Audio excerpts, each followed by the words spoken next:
Well, I don't want to do that.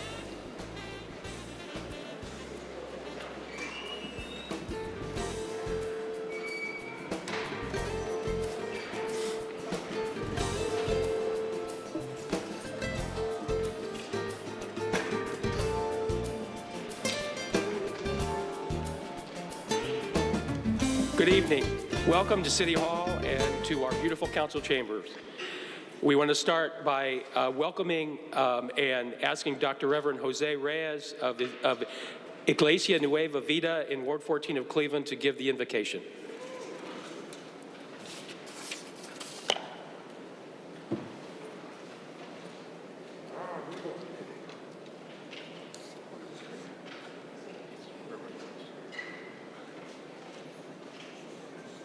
Let us pray.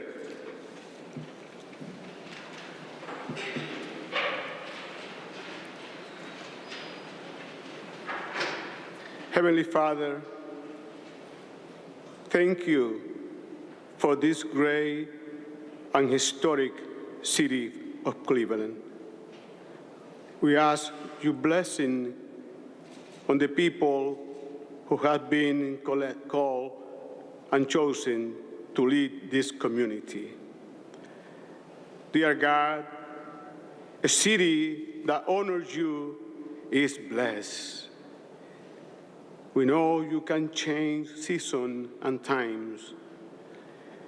You also set and dispose of those in authority. We pray that you will bless our leaders with good health and with safety. In this new season, give our leaders wisdom that they may be able to do things beyond their understanding. We ask you humble to prosper our economy and our family. Help and bless our municipal council president and other leaders. We pray that you will protect them and their family every day. Amen. God bless America. God bless our great city of Cleveland, Ohio. Amen. If you could remain standing for the Pledge of Allegiance. I pledge allegiance to the flag of the United States of America and to the republic for which it stands, one nation, under God, indivisible, with liberty and justice for all.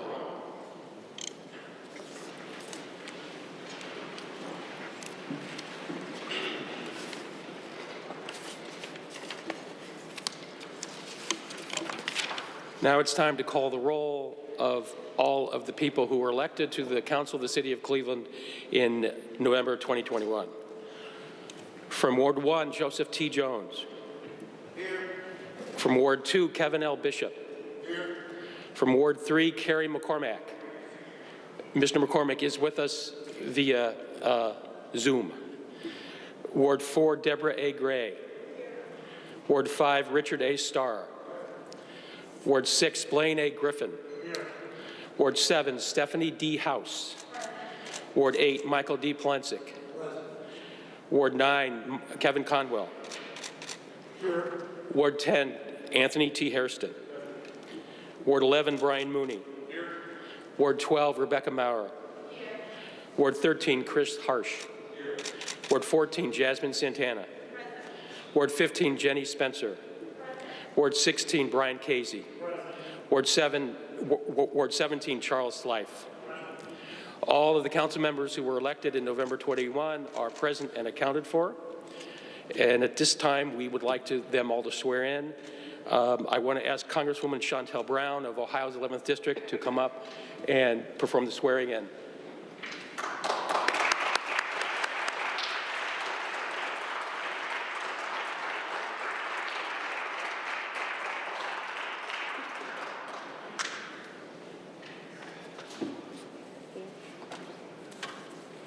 Greetings, everyone. Good evening. It is an honor and a privilege to be here with you today to swear the 17 members of the 134th Cleveland City Council class.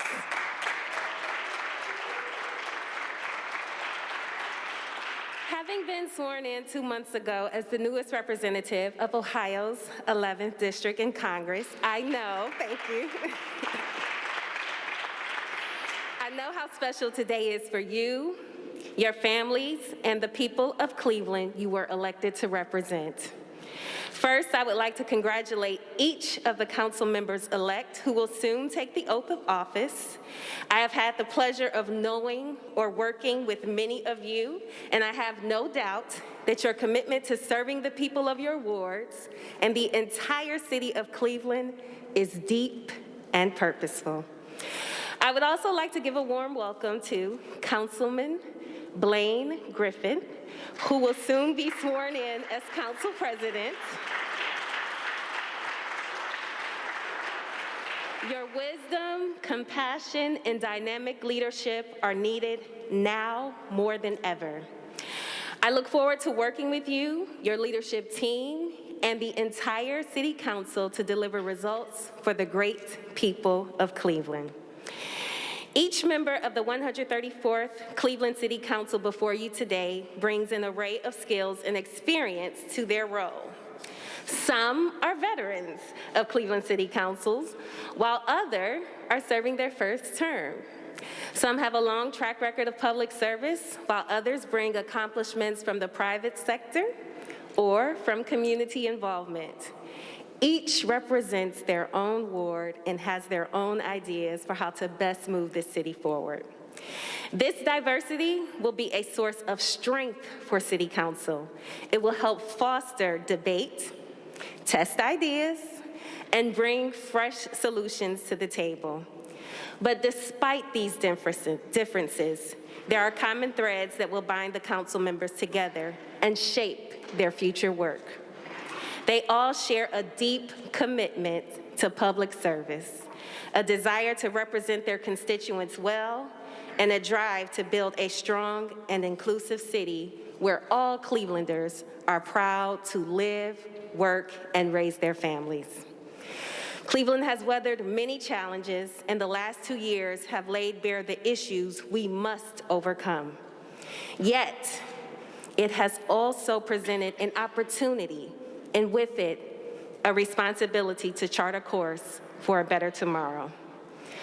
Our work now is to emerge from the pandemic stronger than ever, to build a thriving community with economic opportunity and equity for all, to lift up those who have too often been left behind or forgotten, to break down barriers of injustice and inequality, to revitalize our neighborhoods and make them safer and healthier, to ensure every child has a quality public education, and above all, to improve the quality of life of all residents and fight for a day when every person in our city can live with opportunity, with dignity, and with hope.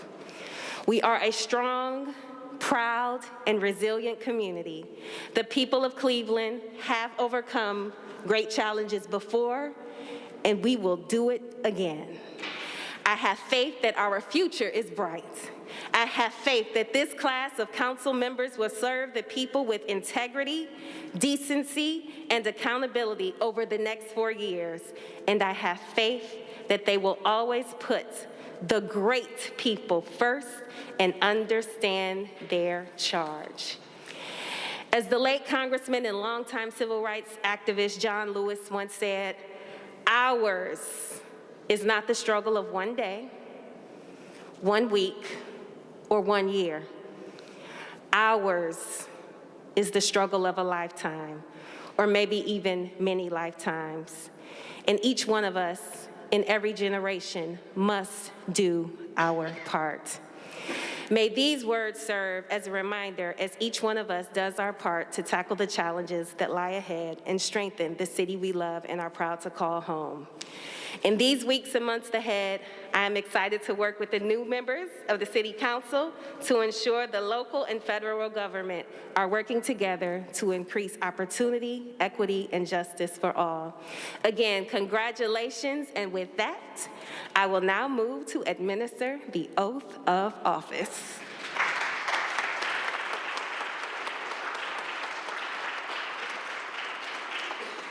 All right. So you will rise, raise your right hands, all members of council. I state your name. Do solemnly swear or affirm that I will support the Constitution of the United States, the Constitution of the State of Ohio, and the Charter of the City of Cleveland, and that I will faithfully, honestly, and impartially discharge the duties of the office of Ward,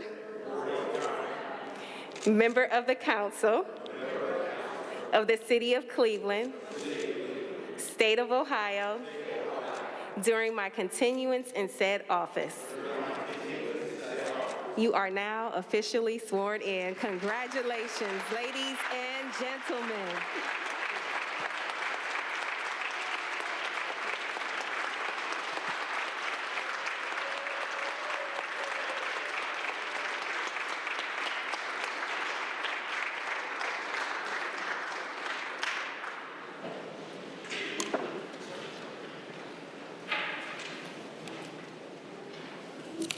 Okay, so the first item of business is the election of a temporary chair for the meeting. So I'm opening the floor to nominations for temporary chair. Councilmember Bishop. Deputy Clerk, I would like to nominate Jasmine Santana for deputy or temporary chair. Is there a second to this nomination? Mr. Chairman, I'd like to second the nomination for Jasmine Santana. Are there other nominations? Mr. Deputy Clerk, I rise to close the nominations for temporary chair. Without objection, the floor is closed to other nominations. I'm going to call the roll now. Please remember to say the name of your preferred candidate when I call your name. Bishop. Jasmine Santana. Conwell. Jasmine Santana. Gray. Griffin. Jasmine Santana. Hairston. Harsh. House. Jones. Casey. Moore. McCormack. Mr. McCormack's voted for Jasmine Santana. Mooney. Jasmine Santana. Palencic. Santana. Slife. Spencer. Starr. We have 17 votes for Jasmine Santana. She will serve as the temporary chair for the election of the council president. Please join us up here.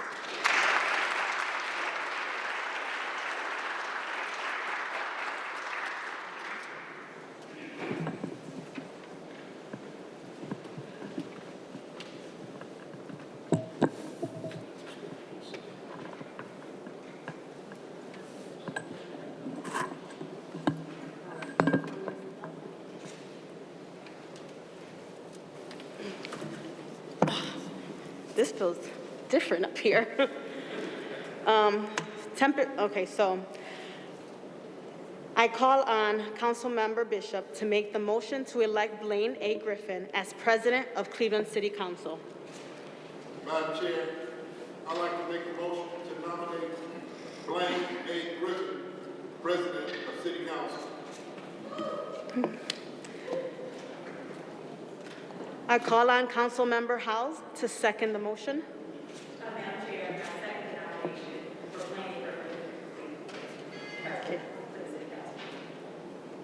Are there any other nominations?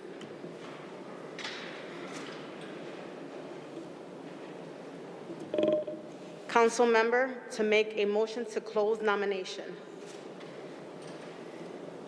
I move to close nominations for Blaine A. Griffin. Without objection, the floor is closed to nominations.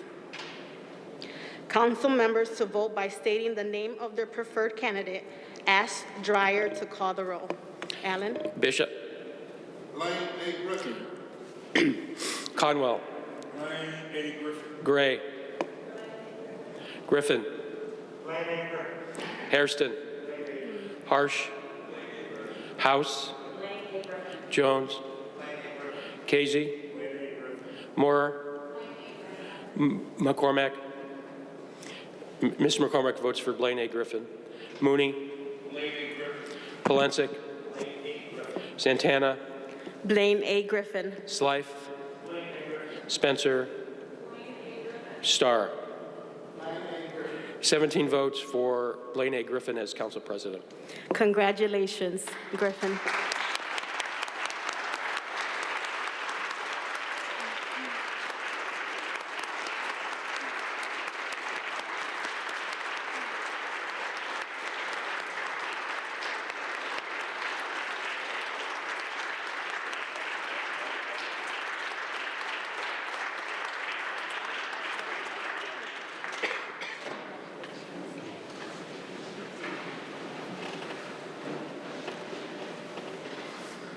Where we at? This one? This one, Alan? Yeah. Let's go to the left. That's right.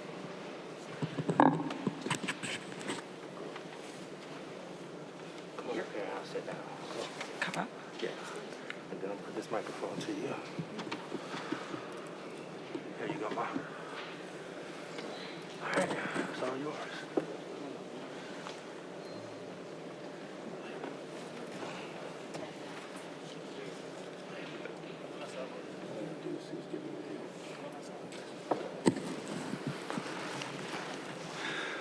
I am privileged and honored to have my mother, Erlene Bentley, to deliver the oath of office today.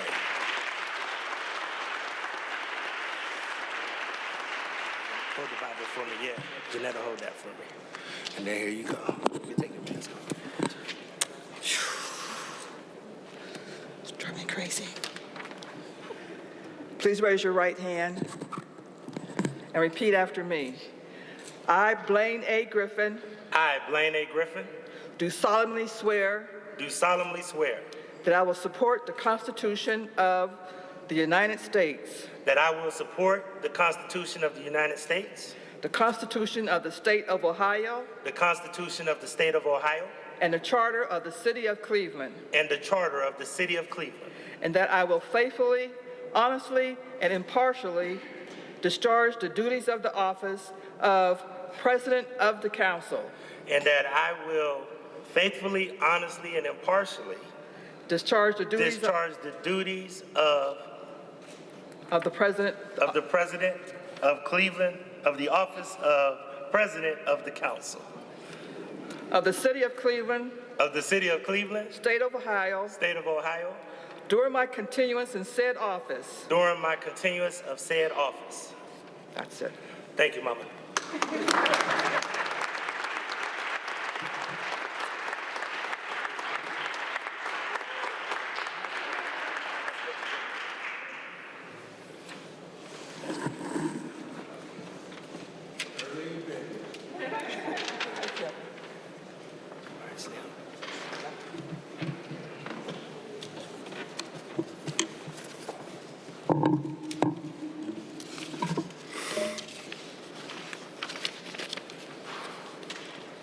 All right. So the first thing that we would do is we will elect a city clerk for clerk of council.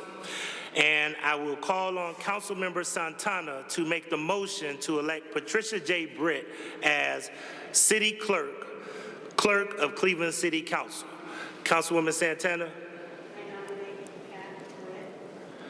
Thank you.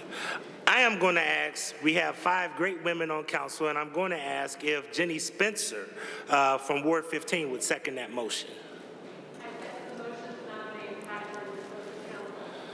Thank you so much. As with all other things, I also want to make sure that I can actually acknowledge Deborah Gray. I got to get the twin mixed up. Deborah Gray, we'll get the Grays together. If you would be willing to close nominations. Just say close nominations. Thank you. All right. Please vote, council members, by stating your name of the preferred candidate. And Mr. Dryer, please call the roll. Bishop. Patricia J. Britt. Conwell. Patricia J. Britt. Gray. Griffin. Patricia J. Britt. Hairston. Harsh. House. Jones. Patricia J. Britt. Casey. Patricia J. Britt. Moorer. McCormack. McCormack votes for Patricia J. Britt. Mooney. Patricia J. Britt. Palencic. Santana. Slife. Spencer. Starr. 17 votes for Patricia J. Britt as City Clerk, Clerk of Council.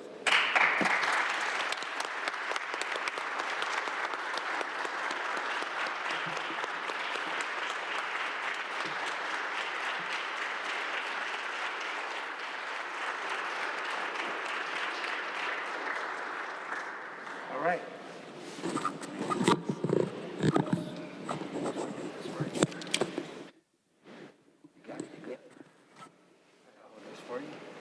Please raise your right hand. I, Patricia J. Britt, Patricia J. Britt, do solemnly swear do solemnly swear that I will support the Constitution of the United States, that I will support the Constitution of the United States, the Constitution of the State of Ohio, the Constitution of the State of Ohio, and the Charter of the City of Cleveland, and the Charter of the City of Cleveland, and that I will faithfully, and that I will faithfully, honestly, honestly, and impartially and impartially discharge the duties of this office discharge the duties of this office of the Clerk of Council, City Clerk, of the Clerk of Council, City Clerk, of the City of Cleveland, of the City of Cleveland, State of Ohio, State of Ohio, during my continuance during my continuance in said office. in said office. Clerk Britt, congratulations. Thank you so much.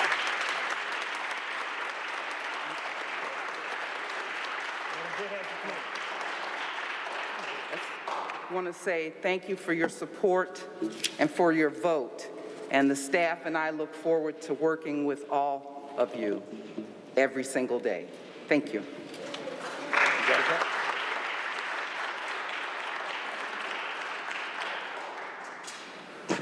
Thank you so much, Clerk Britt. I believe Ms. Britt will now take over to read file number 4-2022, Rules of Order Governing Council, the City of Cleveland. Madam Britt.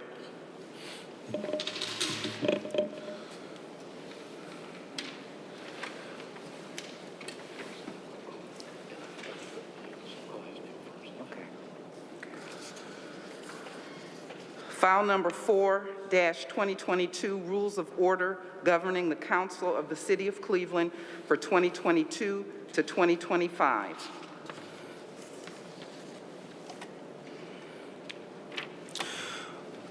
I will call on, if I could, Councilmember Joe Jones, if he could rise and make a motion to adopt the rules of council. Chairman, I make a motion to adopt the rules of Cleveland City Council. I will now call on Councilmember Richard Starr, if he would be so kind to second the motion to adopt the rules of council. I move to adopt the rules of council. Thank you so much, Councilman Starr. Madam Clerk, please call the roll. Griffin. Here. Oh, I'm sorry. Yes. Bishop. Yes. Conwell. Yes. Gray. Hairston. Harsh. House. Jones. Casey. Maurer. McCormack. Councilman McCormack says yes. Mooney. Palencic. Santana. Slife. Spencer. Starr. 17 yeas, Mr. President. Thank you so much, Madam Clerk. Ladies and gentlemen, I declare that this council is organized and ready for business. Please give yourself a round of applause.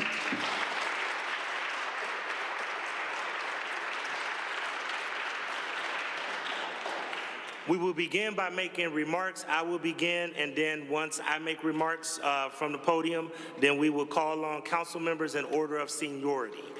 So I'll begin.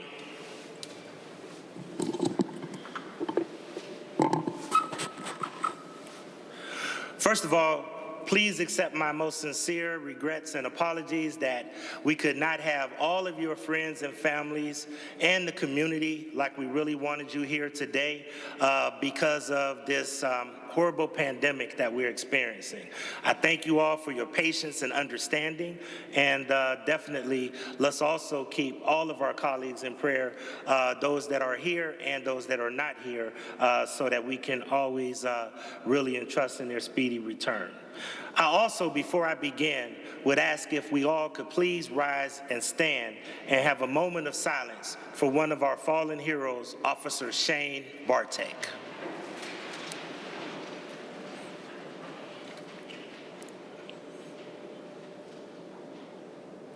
Thank you.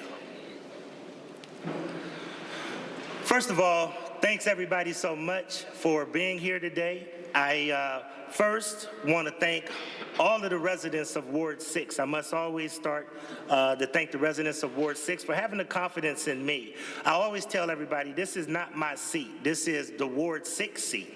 They just allow me to sit in it. I am forever grateful, and I pray every day that I never let the community down.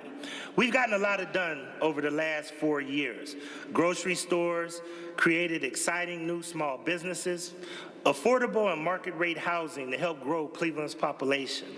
We've made investments in long neglected and abandoned areas. We've repaired roads and infrastructure. We've made investments in smart technology to deal with crime. We developed unprecedented public, private, and philanthropic partnerships that have helped pave the way and facilitate home repair, broadband access, and a pipeline for the workforce that's to be envied. We always tried to take care of people in Ward 6, but we still have a lot of work to do. I'd like to thank my family. You can't do this job without a strong, supportive family unit.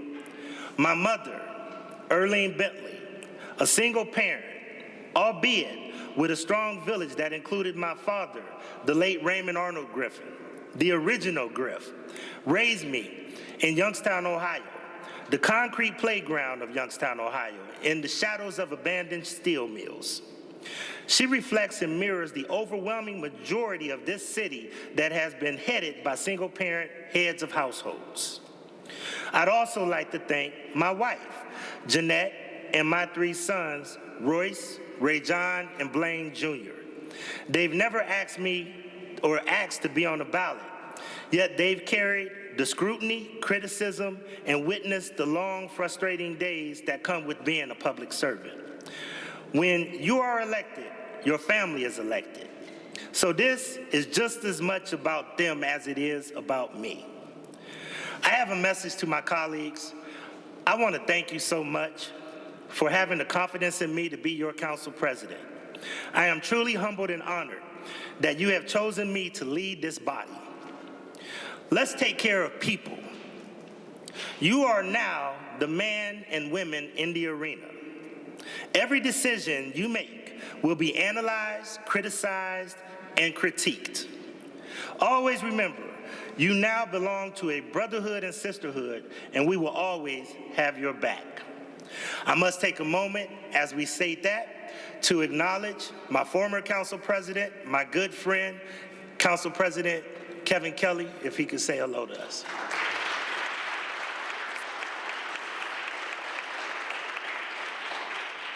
Together, we will build a collaborative leadership model that no other institution in this region will rival.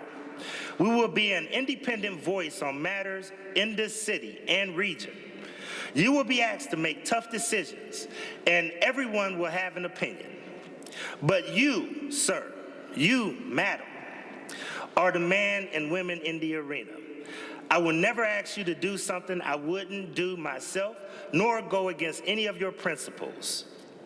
We are in this together, and we are a body, not a collection of individuals. We have to understand this to be effective. I will always be here for each and every one of you, and I'm truly honored to be your colleague. A message for our mayor, Mayor Bibb. Congratulations, sir. Let's give Mayor Bibb a round of applause.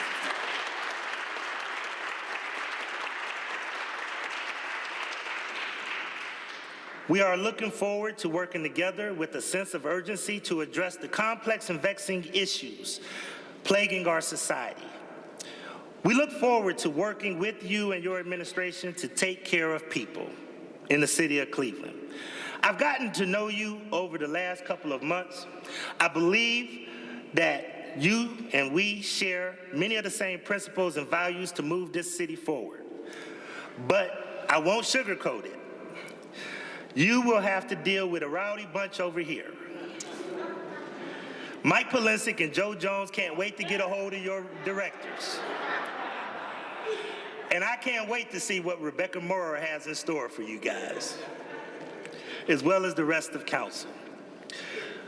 We also have 5 women on council. Let's give that a round of applause.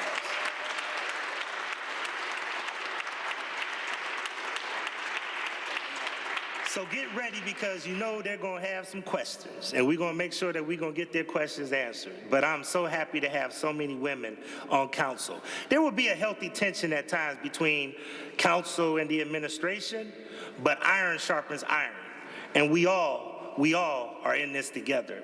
And Mayor, please know that all we want to do is take care of people that we pledge to do, just like you have. That's all.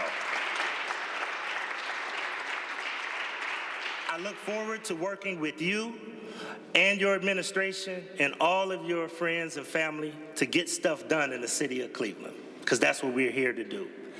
I have to take a moment to acknowledge my friend, my mentor, my partner, the outgoing mayor of the city of Cleveland, Frank G. Jackson, and I thank him for his service.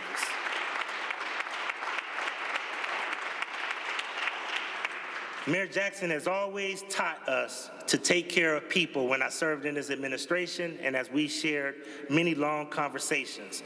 So what we're going to do to the city of Cleveland, and I want to make sure that this is a message that is clear, we're going to take care of the people of this city. Not the infrastructure, not the bricks and mortar, not the institutions, but the people will be the guiding principles of what we are trying to do. The gravity of this moment,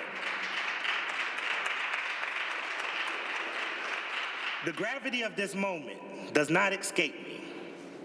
We are tired of Cleveland being on the list of worst.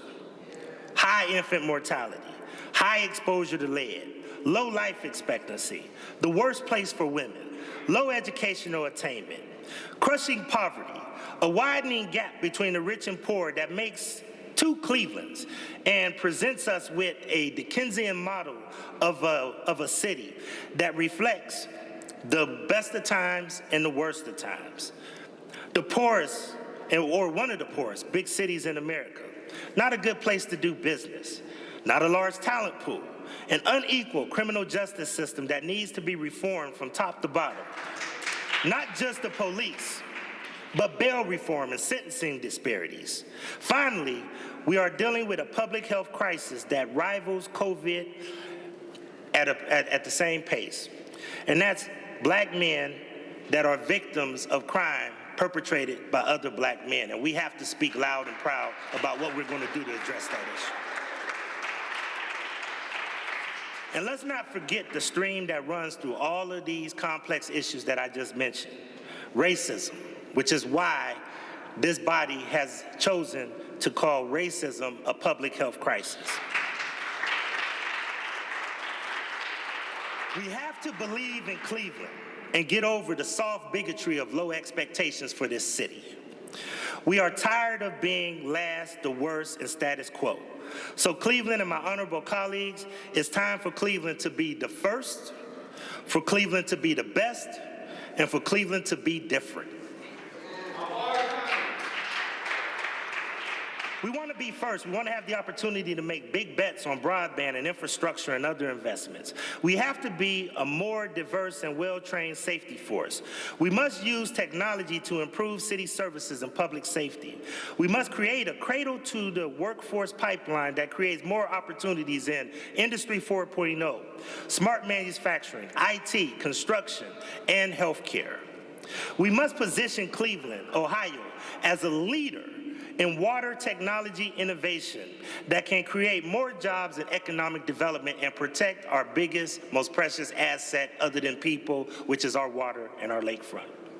We must be the best. I'm very competitive, ladies and gentlemen, so I really want us to be the best. We have the best eds and meds institutions in the world. We must work with these institutions to address all of the health disparities that lead to a lower life expectancy in the city of Cleveland. We need more strategies to strengthen our housing stock, create more home ownership. We need laser-like focus on demolition and blight removal, and we need to find ways to help with home repair, and we must restore the middle class in the city of Cleveland.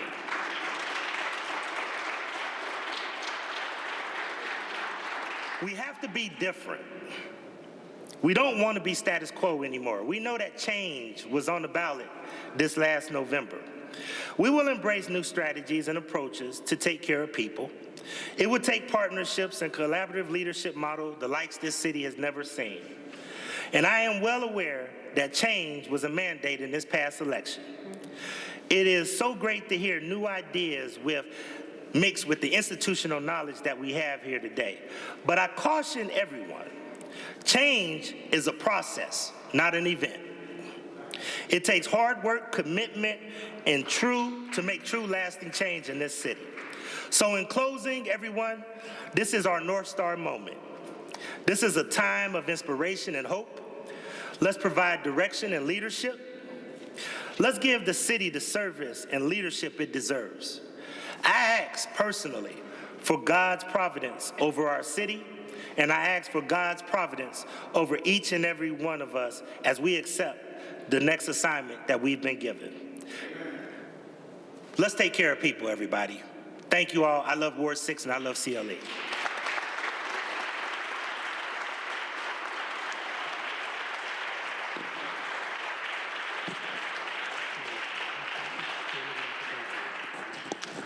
That's fine, go ahead. Sure, that's fine. First up, we have the Dean of Cleveland City Council, my good friend, Michael Polensik, Councilman for Ward 8. Thank you, Mr. Chairman, Mr. President, Honorable Mayor, my distinguished colleagues, Madam Clerk. It is my distinct honor and privilege to be here tonight. I'm taken back to January 1978 when I stood here for the first time as a 27-year-old freshman councilman to take the oath of office from Old Ward 26. My colleagues, that was 44 years ago in 12 consecutive terms.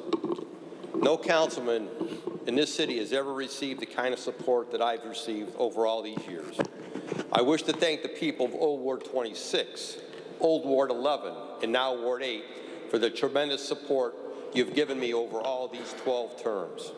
To receive 77% of the vote in the last election speaks for itself.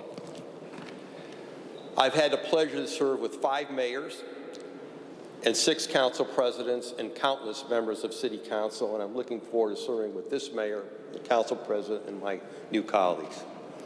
As my residents have heard me say often, I cannot do this job alone, but neither should I. I have always looked upon my role as being a spokesperson and an advocate for my constituents and their families. Every tough vote I've ever taken, I've always asked myself, how would my constituents vote if they were sitting in my seat here in council? I would like to believe that I have always represented their interests and the interests of all Clevelanders to the best of my ability. My dear late friend, the Honorable Louis Stokes, told me once afternoon while sitting with him at the old call post office on East 105th in Chester, don't forget who elected you and never forget where you came from. I've lived by that quote every day. My roots are in Glenville and the Collinwood communities, and I've never forgotten that. Finally, Mr. President, and to you, my honorable colleagues, and Mr. Mayor, we have a lot on our plate in going into 2022, like the growing crime and violence problem in our city, the operating condition of Cleveland Public Power, the status of the West Side Market, the lack of a true recycling program, and major issues within the building and housing department of the city of Cleveland, just to name a few. I hope you get my point. Council, in my opinion, must rise to the occasion and make quality of life issues our #1 priority. If we do that successfully, not only will we assist Mayor Bibb and his administration, but above all, we will benefit our citizens and their children who want nothing less than safe streets, quality services, and good schools. In closing, I wish to thank my family, including my 5 children, Lisa, Dina, Michael, Lauren, and Andrew. And I'm reminded when I open my desk where I normally sit, I have Lauren's Muppets book from 1977, when she sat on my lap in this very chamber. I've always kept it to remind me that we're here to look out for our kids and our grandkids. As well as my campaign manager, Greg Pollard, who's been with me throughout the years, and my campaign committee, including Crystal Williams and Rhonda McLean, and they're here, and I want Greg to stand up if he's here. Greg, this man's been with me for so long, from the time we were in Collinwood High School. How many people can say that, to have someone with their side, be with them, and not only as friends, but in politics all these years? Thank you, my brother. Thank you. And God bless you. I wish everyone else could be here tonight for my campaign committee, Mr. Chairman. However, with the COVID restrictions and the concerns and members of my family, I understand that. I also wish to thank my executive assistant, Mary Louise Jessic Daly, who's been with me for over 23 years. Mary Louise, raise your hand, okay? And to everyone in attendance, and everyone who's in attendance who's watching this, either here or at home, please stay safe and healthy. God bless you and your families, and God bless the city of Cleveland. And again, Mayor Bibb, my honorable council president, my colleagues, I look forward to working with all of you throughout this next term. God bless all. Thank you.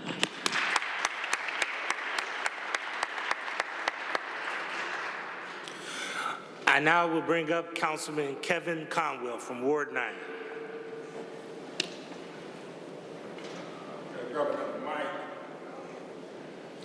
We also have mics up on both sides if you ever want to use any of these. Thank you very, very much.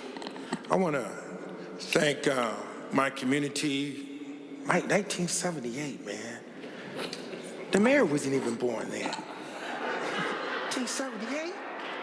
Get out, man. Get out. You've seen a lot. You've seen a lot. And people can come to you. They can sit down and talk with you. You've seen history, and a lot of history.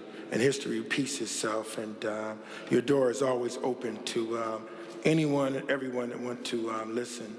And one of the first things I want to say, I've been around for quite some time. And what I do, people ask me, they say, Councilman, you've been around for a while. And they say, what do you do that is different? You know what I do? I pray first. Every single thing and every single step that I take, Mr. Mayor, I put Jesus Christ first. Isn't that right, Bishop? Ward, seek ye first the kingdom. You got to put him first. I'm not going to do a long speech. I know I can go long. Mr. President, I saw you looking at your watch. You're looking at me on the slide. But you got to put him first, and you have to put him first in everything that you do. And then everything will be all right. Even in your health, you got to put him first. Mr. Mayor, message to you. I'm going to get off track from my speech. This has been a rough time. You said you've been reaching out to me, and the crime is just out of control in my ward. We're building 70 new houses, a $23 million street, East 105th Street. Glen Village, your new Black Wall Street, $15 million building. Fisher House, another $15 million building. Volunteers of America, $3.2 million building. The millions and millions of dollars is being pumped into my ward. But we can't do it without safety. You said put people first. That's what you said. An hour and a half ago on East 118th Street, did you get the call? Man, people blowing my phone up. Councilman, calling me. 3 youth, Mr. Mayor, 17 years old, children, had a shootout. And 3 of them were sent to University Hospital. One of the guys is in critical condition. I don't know what's going on over there. Same thing happened on Castlewood. A young man last week was walking Castlewood. Someone pulled up and shot him. I don't know if we're going through a war in my ward or not. Mr. Mayor, I need you to come ride with me, or we do knock and talk. Just like we did when we campaigned, we can go out and we can do knock and talk right now to find out what people need. That way we can get behind the closed doors and find out what's going on. I knock and talk with the police officers. And what I'm finding out, Mr. Mayor, and I will work with you. From the beginning to the end. I believe in working. That a lot of the police officers are leaving. They're going to other suburbs. They're going to other cities like Phoenix and Florida. And as my colleague Mike Polisic knows, we can't do any growing without the police. Safety is first thing first. We need that. Mr. Mayor, I called the captain and I told the captain next week on Tuesday, I'm walking with him going door to door on East 118th Street so I can get behind the doors. Speeches is great, but getting out there and putting the work in is first thing first for me. And you know, one of our mutual best friends tell you that I get out there and work. But I work so hard. This work is hard. I'm going to say this to the other council members. When I do knock and talk with the police, and you know, Joe, this time last year, someone shot over my house. 4 bullets, scout. And then my little granddaughter ran to the window. And she said, Poppy, can bullets go through windows? You hear that, Mr. Mayor? Poppy, can bullets go through windows? She know I'm talking about her. And she over there laughing right now. And that came from me knocking on doors, trying to find out what's going on. See, I bleed for my residents, and I bleed for Glenville, the home of the mighty Tall Blooders. And they feel it, and they know it, Mr. Mayor, when you bleed for them. They know it because you're in love with the residents in Glenville as well as in the city of Cleveland.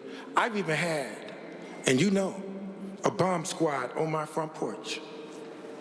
You remember that? Because out there working and walking, you got to walk it like you talk it out. You lose that beat. The political approach is so much different than the government approach. I will be there with you walking lock, step by step, the benefits to residents in the city of Cleveland. There's no agenda with me, only to make life better for the residents in the city of Cleveland. Every step I'll be working. But we need more policemen to walk the beat. We need more community policing. When we had community policing, when you were the safety chair, crime went down. Isn't that true? Every police officer can't be a community police officer, but we need one that can feel the heartbeat of the residents in the community. And then we'll talk with Mrs. Jones and Mr. Smith so they can hear the seed of crime before it even happens on the roads. And that way we could do prevention. So I'm there 100% with you. I will talk with you. I will work with you, Mr. Mayor, because helping you will help the entire city of Cleveland. It will help the entire city of Cleveland. So I'm there 100%, and I give you my support. Thank you very, very much, and God bless. Oh, I got to do this. I'm going to be in trouble. And it's not last. I got to thank my wife, too. County Councilwoman Yvonne Conwell right here. I got to thank her. I'm going to be in trouble. I got to go to sleep at night. And my daughter, Christina, and my other grandbaby that I was talking about, Poppy can bullets go through windows. So you're looking at me right now, that was me. And I already thank my community, and I believe in families and fathers and families together. Thank you very, very much. God bless. Councilman Brian Casey, Ward 16. Applause. You're good. Thank you very much, Mr. Council President, and congratulations on your election to lead this 134th council. And if Councilman Polensek thinks getting 77% of the vote is tough, try getting 100%. It's not easy. I want to. Me and you in that club. Yeah. I want to rise tonight, Mr. President, to just be brief and thank a couple of people. My wife is here this evening, so I want to thank my wife, Dawn, for all the support that she's given me over the years. My 5 kids, Patrick, Mackenzie, Nora, Brianna, and Reagan. My EA, Linda, my events coordinator, Tanya, the staff at Bel Air Puritas, and of course, most importantly, the residents of Ward 16. Mr. President, this next council that's going to be leading this city for the next 4 years is very young, very inexperienced, but it's going to happen quick to my colleagues who are just being sworn in for the first time, and for some of them, the second time. We're going to grow up, and we're going to grow up fast. But we're also going to have to realize that there are a lot of tough decisions to be made. And when you're in this game, if you want to call it, of politics and leading a city, it's not an easy thing to do. And there are going to be a lot of tough decisions that are going to be made. And you're not going to make many friends in this game. And Harry S. Truman was quoted one time as saying, if you want a friend in this city, get a dog. And that kind of is going to ring true for those of you who are about to experience what you're going to experience over the next 4 years. Because you're not going to be able to be an effective leader in this council if you're going to lead by certain philosophies. If you're not going to want to dig in and make the hard decisions. As I currently sit here, I have people who sit out in front of my house, writing messages on their cars, right, telling us how bad of people we are. But if there's one thing that rings true, and if you're a council person and you're a council person who's going to do the right thing, doing the right thing means you've got to do what your gut tells you every single day. We're not in a popularity contest. We're not here to win anything else for the next 4 years except for what's right for the residents of the city of Cleveland. Our own philosophies, our own beliefs should help guide us, but that's not what should lead us. We need to do what's right, even if the popularity of something isn't right, or the certain factions believe that we're not making the right decision. If you can sleep at night knowing that you've made the right decision, and I'll never forget, Mr. President, one of the very first vote that I had on council was whether to take the flats and make it its own little entity in regards to taxing themselves. And I remember that the council was split. And I remember being a freshman council person, walking into this chambers on my very first day, calling my predecessor, former Councilman Sweeney, and asking him, what do I do? And his response to me was, you wanted the job, now you got to do the job. I'm not going to tell you how to vote. You vote your conscience. And then the other advice that I got from a former councilman was former Councilman Matt Zone, who said to me, Brian, you're only as effective and as good of a leadership as your word will allow you to be. So remember that when it comes time to saying you're going to vote one way and then voting that way. Taking a stand and being strong is going to make you an effective leader in this city. And our newly elected Mayor Bibb, congratulations on your recent election to lead this fine city. And I get tired of hearing how we're the poorest big city, and I get tired of hearing how this is a problem and that's a problem, because there's a lot of great things in the city of Cleveland that people don't like to talk about. But one thing that happened, Mr. Mayor, on the day before you were about to be sworn in is reality kind of slapped you right in the face. And that is that you're going to spend the first week figuring out how we're going to bury one of Cleveland's finest who was the victim of a violent crime in this city. And there should not be one person in this room, especially one unelected person in this room, who is not outraged.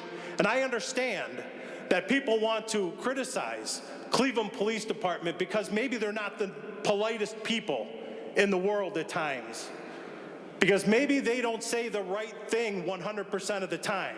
But what they do is they make sure that each one of us can go home at night and put our heads on our pillows and assure our safety, whether they're in uniform or they're out of uniform. And I will be that council person who will defend our Cleveland Police Department, because they are the ones that make sure that we are able to be safe at night. And heaven forbid anybody defend any individual who wants to commit a violent crime in this city from now on. Reality is we have crime in this city, and we have criminals, and it can't be the criminals that are running the streets anymore. It needs to be the good citizens of the city of Cleveland and our Cleveland Police Department, and we need to show that we have their back. All at the same time, Mr. Mayor, knowing that we need reform. But there's a right way to do reform, and there's a wrong way to do reform. And it's time that this city starts showing that we will not tolerate the criminal element or the aspect of crime in the city of Cleveland no longer. No matter what you may think, no matter how I may get blasted by one side or the other, the reality is that we're a dangerous city.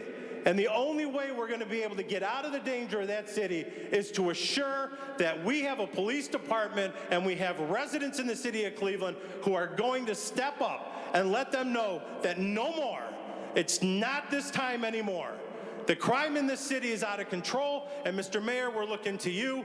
Mr. Council President, we're looking to you. And I know that the residents of the city of Cleveland are looking to this council to assure that we put our police department on a path that we are no longer going to be one of the most dangerous cities in the city of Cleveland. Mr. Mayor, I look forward to working with you. Mr. Council President, I look forward to working with you. To the residents of the city of Cleveland, thank you for your support of this whole council in general. And to the 134th Council, please, let's do what's right for the residents of the city of Cleveland. Thank you, Mr.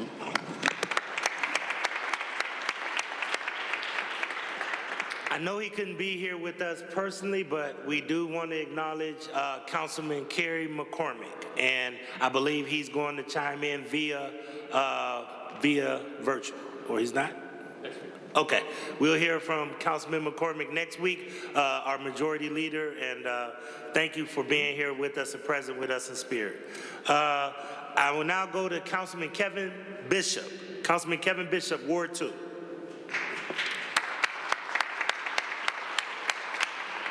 You could either come to both sides too. You got mics on both sides.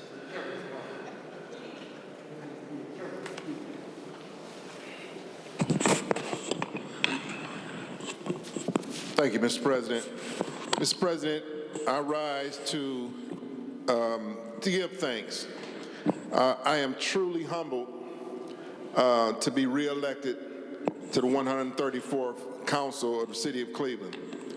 I was truly honored to be elected in 2017 to the 133rd City Council.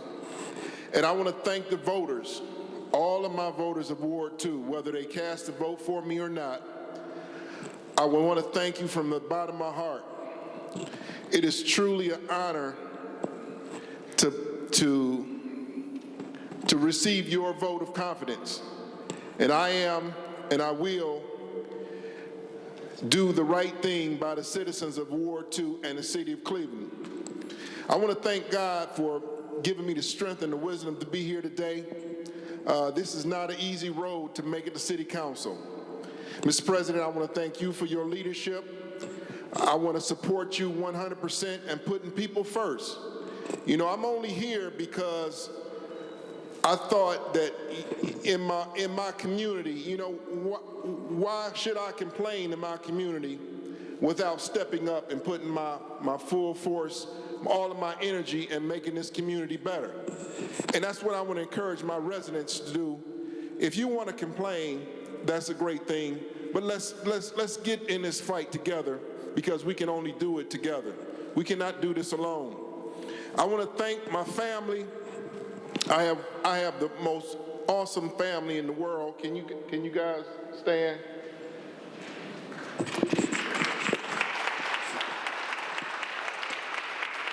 Unfortunately, my mom and dad couldn't be here. They passed on before I was elected. But I got my values and my all the things that I believe in from my father and my mother. And they have passed it on down to me, and they have passed it on down to each one of my brothers and sisters. I want to thank my brother Derek. He is my MOP, my most outstanding player in my campaign and throughout my life. He has been there with me every step of the way. I would not be here today if it wasn't for my brother Derek. I want to thank the MVP in my life, my wife Kathy. Where's she at? Kat is what I call her. We have been married for 25 years, and she has been the rock and my guiding light throughout the last 25 years, and I truly want to thank her. I want to thank my elder sister Pam. I truly love her. My mother is all in her. Every time I look at her, I see my mother. I want to thank my sister Sandra. She is Sandra, whenever you need to get something done, whenever you need to, on the third down, if you got a third and long, and you want to go and you want a first down, I go to my sister Sand. I want to also thank my nephew, Jade, for his tremendous help and support throughout my campaign this past time. Also want to thank my niece, Jayla. I also want to thank our newly elected Mayor, Justin Bibb. You are truly an inspiration to all the youth across the city of Cleveland, the state of Ohio, and hopefully America is watching what you do for the next 4 years. And we are behind you 100%. You know, we all want the same thing here in this council. We want to make this city better. We want to serve people, and we want this place to be a place where you can raise your family, educate your kids, and live happily ever after. So in closing, I just want to thank the residents of Ward 2 for trusting me to sit in this seat for another 4 years. Thank you, Mr. President.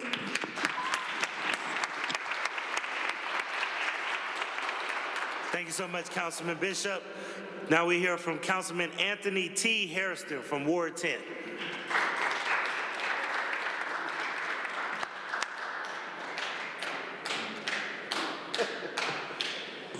Thank you, Brother Casey, for offering your microphone. Thank you, Councilman Jones, for allowing me to use your space. But first and foremost, thank you to our Lord and Savior Jesus Christ, who allowed me to have another day of breath in my body to be here before you all today. So thank you. Thank you to my family. Some of my family which are here today, my wife is here. Not quite 23 years yet, or 24 years I heard. We're almost 2 years in. So honey, thank you for always putting up with my rants and raves and throwing, you know, my piece of paper on the table and hearing me talk about the issues that I'm passionate about. So thank you. Thank you to my 2 boys who are here. You know, Daddy has to come home late sometime, and sometimes they wait up, sometimes they say, nah, we'll see you in the morning. But thank you to you both. My mother couldn't be here with us today. Neither could my grandparents. It was safer for them to be at home.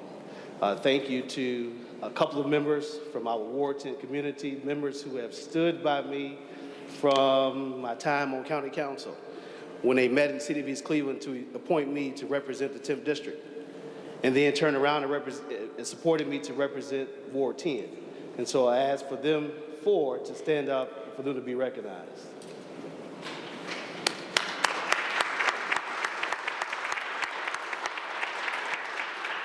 And for those who are at home, unfortunately, we couldn't allow everyone here today, so thank you all from the great ward of the Northeast Side, Ward 10, for supporting me yet again to represent our community.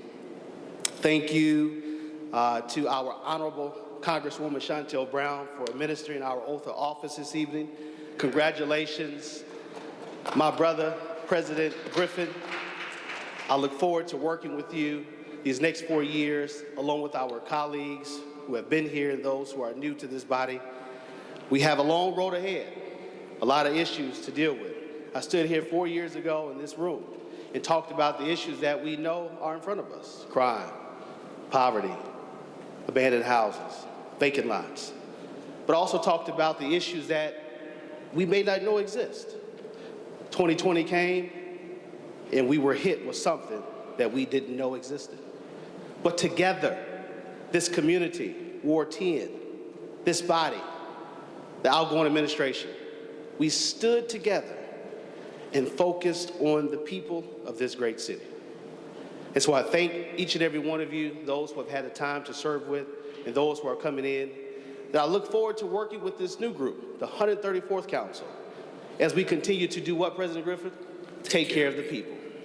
Because those are the individuals who sent us here tonight, the individuals who are listening far and those who are listening in this room. We are here to represent you.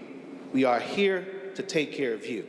There's many people that I can name when I get those phone calls who are simply just sick and tired of being sick and tired. Y'all know what that's saying, right? Y'all know that saying, right? So, Mr. President, I am sick and tired of being sick and tired. So again, I look forward to working with you, our new mayor, Mayor Bibb. Congratulations to you and your team, as we put the people first, and that we focus on the issues that we hear about every single day. So in closing, to the new members, strap up your boots, get ready. It's going to be a long, bumpy ride, and I look forward to serving with you and serving the people of Cleveland in Ward 10. Thank you.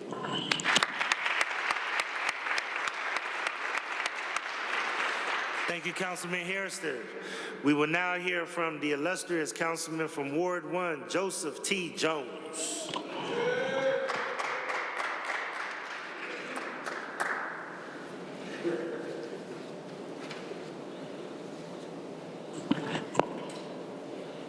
These computers.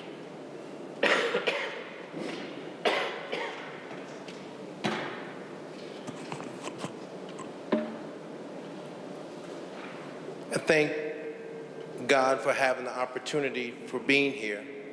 I give him all the praise, all the honor, and all the glory. I realize each day that I get up could be my last day. And so each day I live my life as if it is my last day, because you never know if it will be.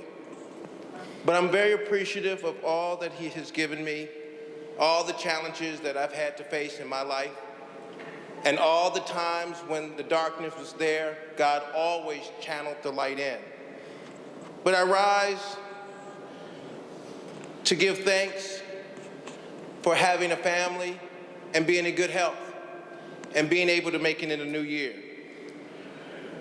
To all the clergy, to Congresswoman Chantel Brown, to Mayor Bibb, to the President of Cleveland City Council, and to my family, I just want to take this opportunity to say to my wife, thank you for being a good wife.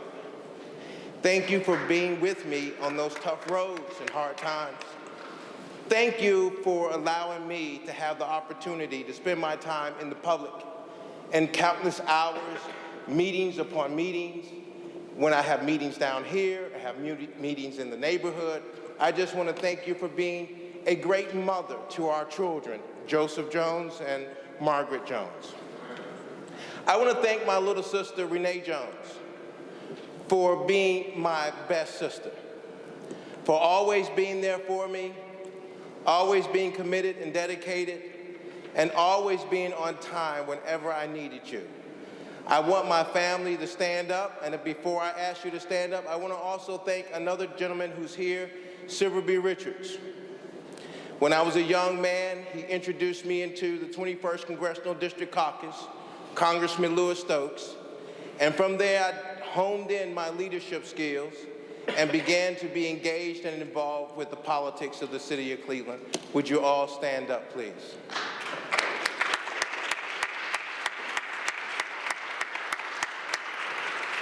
Thank you.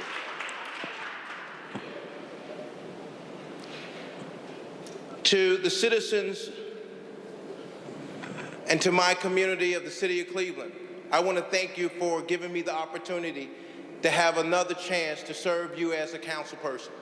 I'm committed and dedicated to digging deep in and working hard on the various issues. The city of Cleveland is at an epic moment in time. And that epic moment is for the first time in the history of the city of Cleveland to have the first African-American mayor of the city of Cleveland and an African-American president serve at the same time.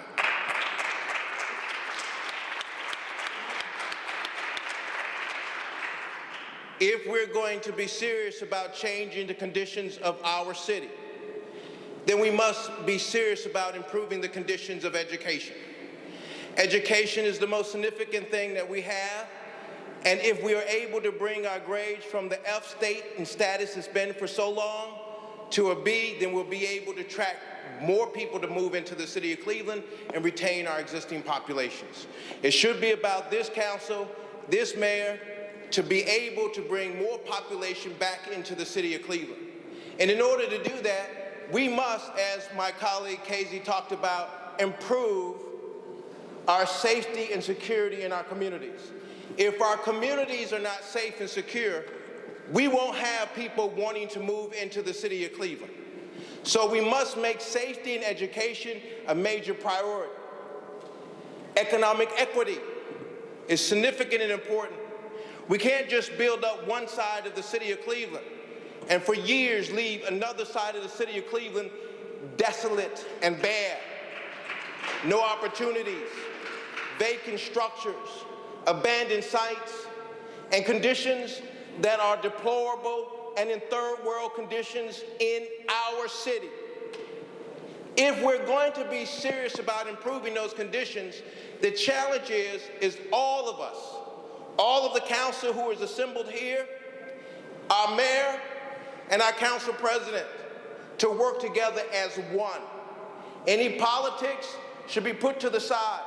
Our people don't have the luxury to wait for political fights over this or that or the other. But we must work like a hand and a glove in order to make this city a great city. A city where our citizens and all of the nations and communities and cities around will say that this is the greatest location in the nation. It used to bear that name. When our city ranked number 6 in the nation, we can do that again. But we won't be able to do it if we've already started to draw the political lines of indifference, the political lines of the young and the old. But it's going to take all of us working together, every facet of it.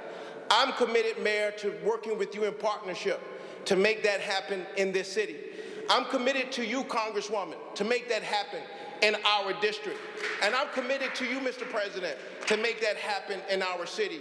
I'm honored to have the opportunity. Thank you, and I'm humbled.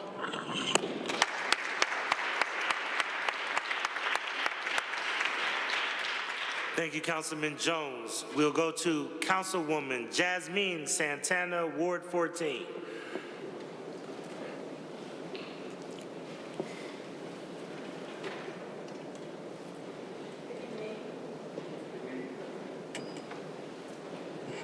Good evening. I promise you, I always have problems with my mic for the 4 years that I've been here. Good evening, President. Congratulations, President Griffin. You look very good up there. That chair fits you well. So, to everyone, Happy New Year. I'm not sure what's the standard or when you stop saying Happy New Year's, but we are on January 3rd, so Happy New Year's to everyone here. It is with great honor and appreciation that I stand here at the 134th Cleveland City Council swearing ceremony. I would like to first say thank you to the Ward 14 constituents for re-electing me as your councilwoman. It seems like it was only yesterday where I was being sworn in, so I could just, I'd feel the new members take it all in. Congratulations. There is a lot of work to do, and I'm looking forward to working with the newer members. So I also remember just being, the first Latina ever elected in the city council, the fastest growing population. And so it's really a commitment that I don't take lightly, and I'm fully committed today as I was 4 years ago. As I look back at everything that we've accomplished together, because I couldn't do this without my council colleagues, I realized that Ward 14 is in such a better place than it was before. And just in 4 years, the neighborhood has shown significant signs of new life, ranging from development of over 50 affordable housing so that families could stay in the ward. Ward 14 is experiencing a lot of gentrification and displacement, and having these affordable houses available keeps residents and family in the ward. We also have, together, council office, also with nonprofits, we work to tackle illegal dumping. Illegal dumping is a huge issue that is affecting our youth's mental health. So we've done numerous beautification projects and cleanup projects, and I look forward to working with you. By the way, congratulations, Mayor Bibb, just on tackling the issue of illegal dumping that is affecting our children. I also am proud that I established a women's empowerment program. I believe in investing in people, right? You invest in people, you develop people, and they, in turn, will develop their own communities. So we developed a women's empowerment program called SEEDS, which stands for Support, Empower, Engage, Development, and Sustain. It's a 9-month curriculum that helps women become a better version of themselves. I always say a healthy woman equals a healthier community. So throughout the last 4 years, there was a lot of conversations about the ward I represent lacking green spaces. Our community was named as one of the most in need of green space. This led me to support multi-million-dollar public investment in the ward. And right now, Myers Pool and Mercedes Cotner, which I share with Councilman Mooney, is being renovated now. We need these green spaces. It's important for people's well-being. Community engagement, this is something I pride myself on. It is important that our residents understand how government functions and that they have the resources available to them. Most recently, I'm very proud, and I couldn't do this without my colleagues' support. We just passed a legislation providing free feminine hygiene products in public spaces. This is critical for women and young girls because they should not have to stress about not having money for medically necessary products. And so it is my hope that other organizations adopt this and they also model this and have these products available in their restrooms. And once again, thanks to my colleagues for supporting that. The pandemic, I don't think any of my colleagues were ready to lead through a pandemic, but we all rose to the occasion, and we put all of our challenges that we grew up with into play, and so we were able to deliver food to families, to seniors, low income. The digital divide, 48% of my families did not have internet, nor did they have a computer. And so we knocked on doors, made sure that they applied for internet so that their kids could get online and attend school. And so, and then lastly, one of the things that we experienced through the pandemic is the lack of Spanish COVID tracers. And with the fastest growing population, that is something that we really need to address in the city of Cleveland. I am committed to improving language access. I want to see Arabs and Asian and Latinos access city services in the city, and I want them to benefit from public comments. And so I am committed for the next 4 years to improve that process within the city. And we always talk about equity, but equity is through being able to put bids into the city's projects and pull out permits and even apply for jobs. But I will tell you that our city hall does not represent the diversity within the city of Cleveland. So I am looking forward to working on this. So now I would like to thank all those who helped me with this journey. I want to thank my family for their continued support who are watching online. You are my rock, and I just I'm so grateful for you, for your love and your encouragement. Ward 14 residents, thank you for giving me the opportunity to make a difference in the ward and serving you. I want to thank God. You know, everyone's mentioned God here, and you know, I never thought that I would be in this position, and it's a calling that we all have. And I would just say for my newer members, if you struggle with what I struggled with when I was elected, I didn't know where to start after I was elected. And I remember, I don't know if you remember this, President, but I went into your office, and you probably saw it in my face that I was like, what do I do now? And you were like, Jasmine, find your niche. And I went home that day, and as I was in my room just kind of pondering on that, you know, what is your journey? And it's my journey and my challenges that I grew up with and that I faced, the domestic violence, the displacement, the crime in the area, everything that families are facing now that equip me to be a better public servant today and serve others. So I am so thankful for God for allowing me to go through the fire first so that I could and then turn and use it to help others. So I also want to thank my colleagues who at some point, you may not know this, but in 4 years you have shared some knowledge that has helped me grow and become a better leader. My son here, he surprised me. I had no idea he was going to be here, but my two kids, Jeremy and Jocelyn, thank you for your patience. I know I'm not always present to their activities, and I work a lot.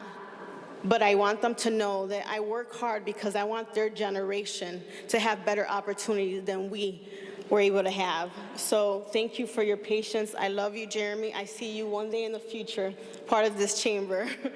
Got to prepare you. So, and then once again, you know, so I'm going to take also, you know, the opportunity that President Griffin, you have given me to be part of leadership. And Councilman McCormick, I look forward to working with you to elevate the city of Cleveland and really address quality of life for all residents. Lastly, once again, congratulations, Mayor Bibb, and President and Congresswoman Chantel, is she? Okay, she's gone. Okay, that's fine. I look forward to working with you for the next 4 years. Thank you.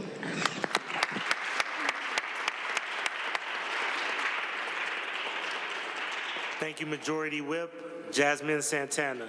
Next up, we have Charles Slife, Ward 17, followed by Brian Mooney, Ward 11. Charles Slife, you have the floor. You got it? There, check. There we go. All right. Thank you, Mr. President, and congratulations to my 16 colleagues and also to Mayor Bibb and his administration. I am eager to work together over the next 4 years to move our city forward. I want to, of course, say thank you to the residents of Ward 17. It is a honor and privilege to represent all 25,000 plus of you in this body. We are very fortunate to live in a strong community with a strong sense of itself that is diverse in every possible way, racially, income, diversity of thought, and really I believe that the neighborhood we live in is a shining point in our city and really a demonstration that all of the work we do across the entirety of Cleveland, that Cleveland can attract residents and have high quality neighborhoods, but we have to do that in partnership with each other. We can't have neighborhoods that are strong and neighborhoods that are weak. We can't have neighborhoods that are strong at the expense of other places. We have a shared destiny, and I take that shared destiny very seriously. Over the past number of years, we've opened small businesses, planned for parks, done all of the strong quality of life work that we talk about, but as so many of my colleagues have eloquently stated, there's so much more important work to do. I want to thank my family. My brother Frank is here. He is in town from New Mexico. I want to thank my brother Andy, who is not here. It's a point to Frank. And also to my parents, my dad Joe, his father actually worked for the city of Cleveland up until 1958 when he passed away, and I guess what would have been the predecessor to traffic engineering. So just I like to think there's a sense of him as I stand here, and while he unfortunately died when my father was an infant, I have had the opportunity to grow up with my father, and he's really a model for how to act, how to be, and how to serve your community, and how to be a loving husband and father. My mother mother's not here tonight. She is doing really the most important work, which is trying to get my kids to bed. So tired. I'm blessed to have 2 children, a 3-year-old Henry and a 5-month-old Alice. To my colleagues, if anyone's thinking of having a child like 3 years from now and what's going to be an election year, come talk to me. I can caution you against it. It's been a very stressful year in the Slife household, and to that end, really, all the credit goes to my wife, Holly, who really is the rock of our family. Just none of this could have happened without her love and support. So thank you so much. And really just a quick round of applause for all the council spouses. I don't know if anybody, I don't think people, maybe they don't appreciate what we put them through, and just they are heroes, unsung heroes in our city. Mr. President, as I was thinking about what to talk about, all the things I talked about on the campaign trail, all the goals, whether policy or services or what have you, it's been a tough 72 hours for me. I've spoken with you a number of times. I've spoken with the mayor a number of times and members of the mayor's administration about what you referred to, and Councilman Casey as well, about the homicide of Officer Shane Bartek on Rocky River Drive on Friday night, which should have been a celebratory evening for him, New Year's Eve, what should have been a moment of safety and security being off duty. Any homicide, any violent killing is tragic, and unfortunately we live in a country right now where it's on the rise, and I worry that we become numb to it. And just as I've reflected over the past 72 hours, just how frightening it is for a resident. This was such a senseless crime, such a random crime. This is someone just going about their life and finding themselves in this situation. It really is the scenario that we worry about, that residents call us about, and just over the past 72 hours, it's been so poignant for me. And then for the victim to be an off-duty police officer, as Councilman Casey said, our police officers are put through so much. I've advocated for resources, for more competitive pay to make sure that we recognize what they go through to protect our neighborhood. And what should have been a moment where an officer doesn't have to think about what the day-to-day burden is when he or she, reports to duty and takes on that task. Circumstances changed, and this man was forced to encounter this situation. It's a tragedy that it happened, and I today went back on YouTube and found a swearing in of a previous Cleveland Police cadet class. And the oath that they take, colleagues, is shockingly 95% similar to the oath that we just took, administered by the Congresswoman. We are all public servants. We do it in different ways, but I think that it's important that we recognize the life of Officer Bartek, and that what I am doing and what I ask that we all do is that we continue that fight. We recognize that for things like this to not happen, to improve the quality of life, to do all of the things that so many of you have stated, it's hard work, and the time is now to come together and to continue to fight for that, alongside new members, with the knowledge of the older members, in partnership with the new administration. And Council President, you so rightfully pointed out all the different things that we have to do. I guess the two that I would add to it are asking some questions of our judicial system. It seems that the hard work of our officers is wasted if we are not prosecuting people and ensuring community safety. And it seems that there's a recurring issue where people who have strings of violent crimes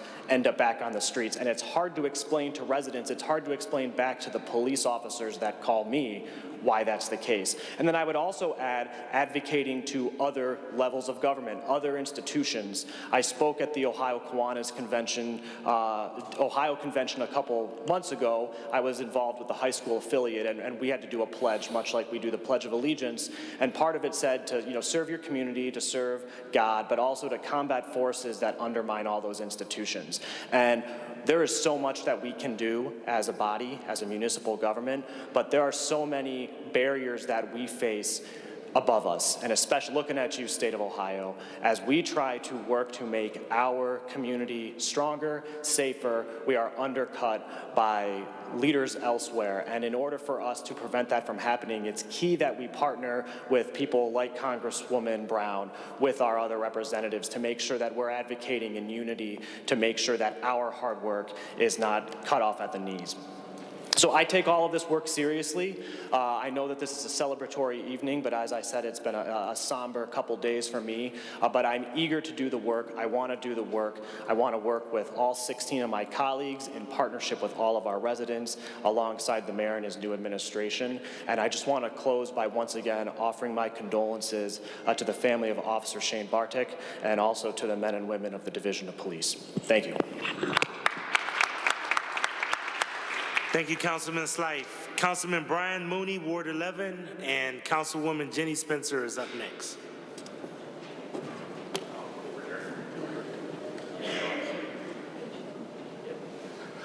Okay, thank you, everybody. At first, I want to thank most of all the residents of Ward 11 who gave me a chance as their public servant to serve them for the next 4 years, and I am grateful for that. I'm sorry, I'm going to miss some of our colleagues that left, but yet I'm excited with some of the new blood that's coming in. I'm both on council and the mayor. It's an opportunity. I'm excited to have our council president, but I got to tell you, Blaine, you put Jasmine up there, and she looks better than you up there. I mean, doesn't she? She looked better up there. Now, you spoke really good, but just on looks alone up there, that chair fits her. So when there's a coup, I'm the first one on board. But Blaine, I mean, you've been really good. I mean, the past few years, I've only been on 2 years. He was always open communication. I've taken a lot of guidance from him. I mean, in speaking, boy, I can't compare to what he said. I mean, his speech was fantastic. You know, he really covered everything here tonight, and it was heartfelt, and he was eloquent. So, you know, I'm looking forward, you know, to different leadership styles, and different leadership styles are different and appropriate for different times. I think, you know, what I'm looking for Blaine is that he can combine and mesh two types of styles, and that is, you know, having a collaboration with the mayor, but also being an advocate. And I hope he's more like George Forbes, you know, somebody who's an advocate for the residents and an advocate for council, so that we are truly an equal partner in this. And that means collaborating, but maybe at times having some dissension, and him backing us up in the residents, because everybody that ran for public office this year and everybody that's serving, we're all good people. It's just whatever your philosophy is. Nobody runs for public office to cause havoc or to cause harm. We just have disagreements about philosophies or which ideas are more important. So everybody here, of course, is always going to try to do the right thing, but we may have different ideas of what the best way to get there. That will evolve. So I'm looking forward to that. You know, I heard Michael Plensick say that he has an open door policy, but he's been here 40 years. You can't get in his office. He has too much junk from 40 years. So that's not really accurate. It's open, but you can't get in. You know, I'm looking forward. This is exciting with the new people, the new mayor. I mean, because part of the frustration is, you know, when you talk to residents, you know, a lot of what you hear, you know, Cleveland is a tough city. We do the best we can with what we have financially. And, you know, I got to see underneath Frank Jackson, his biggest credit was he was fiscally sound and fiscally responsible. Unlike other cities like Chicago and that, or Detroit, Cleveland is financially healthy, you know, and he helped maintain that. And when I first came on, you know, I looked at our rainy day fund, and somebody said, well, why don't we spend this? And this, I got on a couple weeks before COVID hit. It hit a couple weeks later.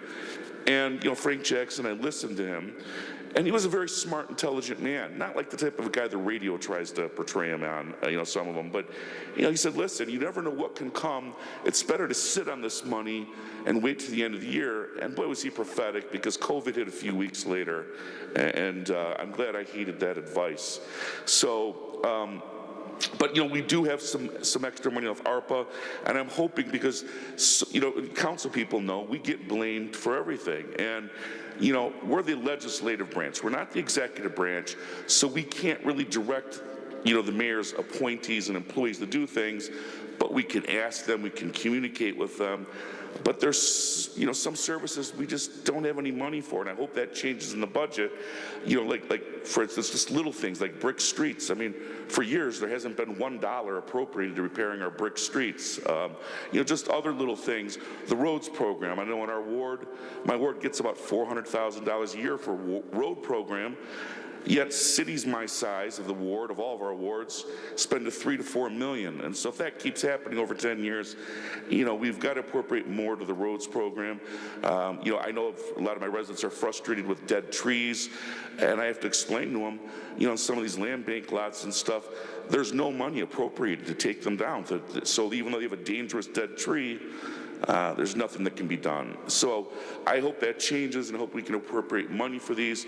It's going to be a conflict of because there's a lot of good ideas. I mean, there's a lot of type of council people. A lot of people are more policy council people. I'm more of a service councilman. And there's a mix. I pay attention to the policy, but I spend my time on the services and trying to hook up residents with city services, and maybe less time worrying about the way the world should be or of policies. And there's a good mix in that, and there's room for everybody. But when I'm concerned about services, I want to try to identify to my residents the best way to get things done. So, I am hopeful for our future. I'm looking forward to working with all of you and with the mayor, and we did go to the same college, American University, so as well as Jessica Trevisano, so there's at least 3 of us there, and I'm looking forward to everybody and everybody. So let's get our best foot forward, and thank you.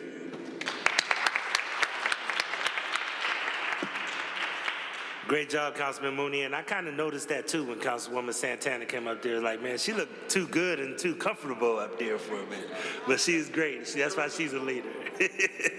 We got next up is Councilwoman Jenny Spencer, Ward 15, and then followed by Deborah Gray, Ward 4. Councilwoman Spencer, you have the floor.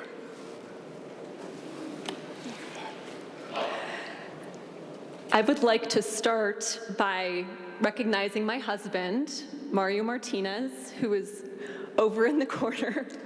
And thank you for being here, Mario. I met Mario in 2005 when I moved to his small town in Paraguay, South America. And Mario moved here in 2008 to Cleveland. And Mario, I know that you have made Cleveland your home, and you have grown to love it as much as I do. And I would like to thank you so much for joining me on this journey. Thank you for being here tonight. My mom, Flo, and my brother, Andrew, and his family, who are Ward 6 residents, could not be here tonight, but I want to thank them so much for their support, and to my wonderful, amazing extended family as well. It was such an honor about a year ago to stand up. Actually, it was virtually that I was sworn in as an appointed member of council. So we were in COVID times, and we're still in COVID times. But that moment was such an honor to be sworn in as an appointed member of council. But looking around at this group tonight, at you all, and realizing that each of you has decided to stand up, you stood up, you decided to run for office, you ran a campaign, you got elected. What I see in each of us is a fierce determination and just a deep desire to serve our communities. And it is really such an inspiration to be with each of you. Now that I'm on the other side of my first election, I'm really getting that. And I really want to let you know you are all an inspiration to me, your desire to lead and all the work that brought all of us here. So getting sworn in tonight as an elected member of council is truly an honor, and it's extra special. I want to shout out Ward 15. It is such an incredible honor to serve my community. It is one of the most diverse communities in the city of Cleveland, and we are home to some of the world's very best activists. So we have some important policy decisions. We have important work to do in our communities, as Councilman Mooney spoke to. But we have some important policy decisions coming up about, for example, whether we're going to reform Cleveland's tax abatement policy or how we will spend hundreds of millions of dollars in American Rescue Plan Act funds. And I know that Ward 15 residents expect the best out of me and out of all of us. I can't wait to get started in the work of serving not only Ward 15, but all of Cleveland, all of our neighborhoods, alongside all of you. I would like to join others in congratulating our new mayor, Justin Bibb, and our newly elected council president, Blaine Griffin. And I really want to echo what Councilman Joe Jones said earlier. We're making some history tonight with a Black council president and a Black mayor of the city of Cleveland. And I could not be more excited about our future, and there is much to celebrate. Thank you.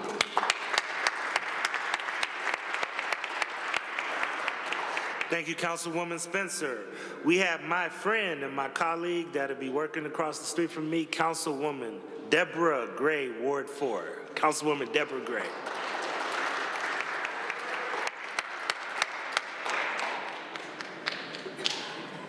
First, I want to have a verse I want to speak on that I learned over 35 years ago when I changed my thinking to change my lifestyle.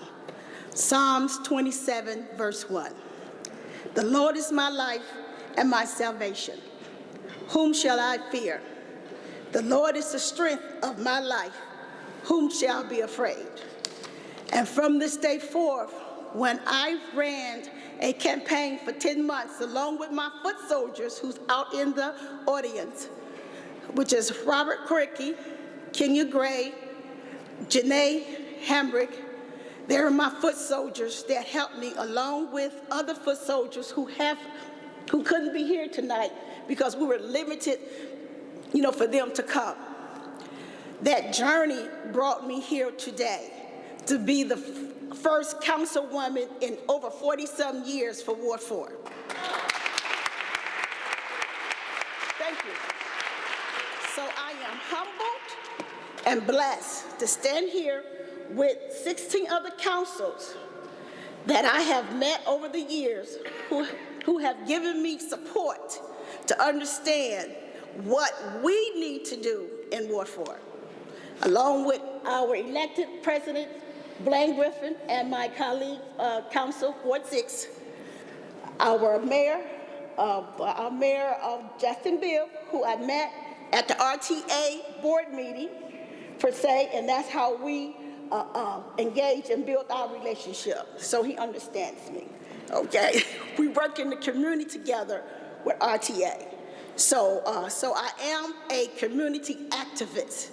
So on this journey, what I have learned in the 10 months of my campaign, I listened and I heard what the residents of Ward 4 had to say. And that was the most important mission that I learned from them. They want to understand from me what I am going to do for them and with them. And through this journey, we are going to work and decide on what Ward 4 needs. Okay, so of course I am the leader that they voted me in to guide them. But they have taught me to understand the needs of Ward 4 because we haven't had the need of Ward 4. So in this mission, we have an agenda, is to create a community resident board meeting for them to have a say, to discuss, to understand how we need to work together with our priorities and how we're going to strategize a plan to bring Ward 4 together. Not a division of Ward 4, a plan for the entire Ward 4. Yes, I stepped into Ward 4 with a challenge coming into the door, but we're gonna manage that. We're gonna manage that, okay? And we know we have to. So there's no question to that. So I understand my position on that challenge.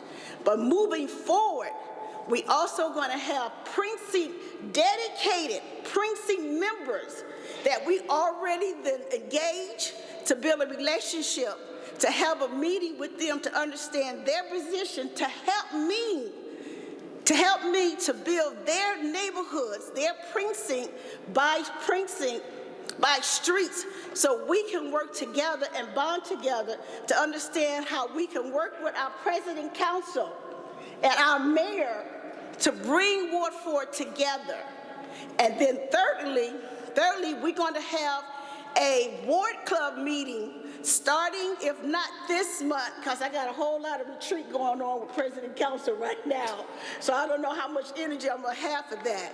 We're going to start our ward club meeting, probably if not this month, next month, so we can discuss what we need to start strategizing and building for Ward 4.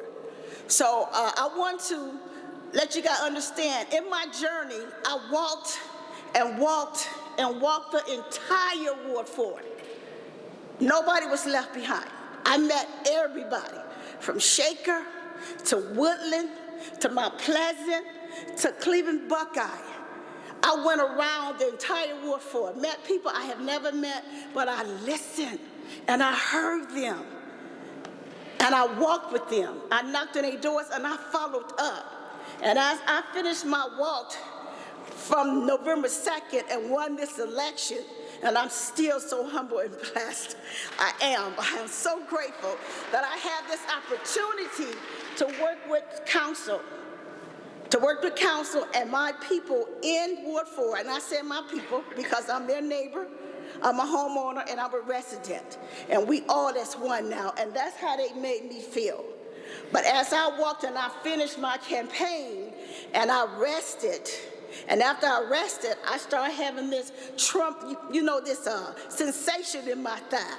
And I couldn't understand where it came from. So I waited like a couple of weeks, and I waited, and it kept bothering me. So I finally went to my doctor, my internal doctor, and I told her about it. So she checked it out, she looked at it. She said, Ms. Gray, you pulled a nerve muscle. And I was like, nerve muscle? She said, what have you done in the last couple of weeks? I said, well, the last 10 months, this is what I have done. So she said, that's where the nerve muscle came from. That's how much walking that you've done. And you deserve that because you are now the councilwoman of your ward. So I just want to say, we still have a lot of work to do. And I'm here as long as God give me the breath to wake up every morning and say, thank you, God, that we're here to stand to do that work. But I also want to thank W. Monet Scott, who's here, who have represented me, if I was able to say that, okay, or not, okay. But she's my friend, okay. And then also Meredith Turner, she's here too as well. These are people that I met along the way. I want to thank former Council Anita Gardner, who's been my friend since 2009, who worked together for years as well. I want to thank former Council Dolores Gray, my identical twin sister, who supported me from day of birth, okay? I want to thank my son, Kenya Gray, who ran for council back in 25 years ago. So he gave me the encouragement. He encouraged me for 2 months before I decided to run. My daughter-in-law, Sharice Brown, and also my granddaughter, stand up, this is my granddaughter. This is the granddaughter, stand up branch. She now goes to Georgetown Law School in Washington, D.C., and she is the branch for the entire family to stand in the footsteps because her mission is to be one of the Supreme Court justices in Columbus, and then to be the first president of the United States, black woman in the United States. So I just want to thank everybody for your support and for me being the councilwoman of Ward 4. And we got a lot of work to do. Thank you.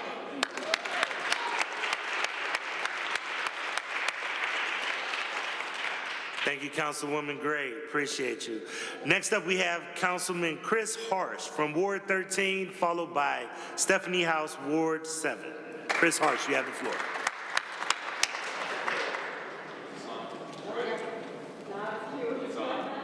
Well, thank you all very much. I do want to acknowledge a few people who are here tonight. I was raised in Canton, Ohio by a single mother and then by a single father, and they're both here tonight, so thank you both for getting me to 18 in one piece. When I was 18, I told my dad I wanted to go to college to study philosophy, and he said, and I quote, "What in the hell are you going to do with a philosophy degree?" Well, Aristotle, or one of those Greeks, I don't know, I didn't actually graduate, he said that all philosophy ends in politics, and here we are. That's right. So I'm honored to be on this body with 16 of the greatest philosophers in Cleveland. I also want to thank my wife. Excuse me. I wouldn't be here without you, honey. So thank you.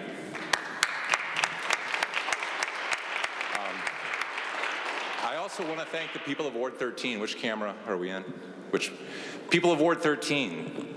I met thousands of you this summer, and I gave you all my phone number, and you've been letting me know. And I thank you for voting for me, and I'm never giving this number to another human being on earth. This is between you and me, okay? If you need something, let me know. I will be here for you.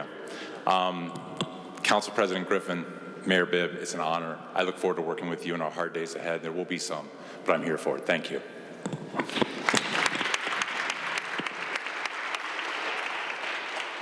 Thank you so much, Mr. Harsh. Next up, we have my friend, Stephanie D. House, Ward 7 councilperson, followed by Rebecca Maurer.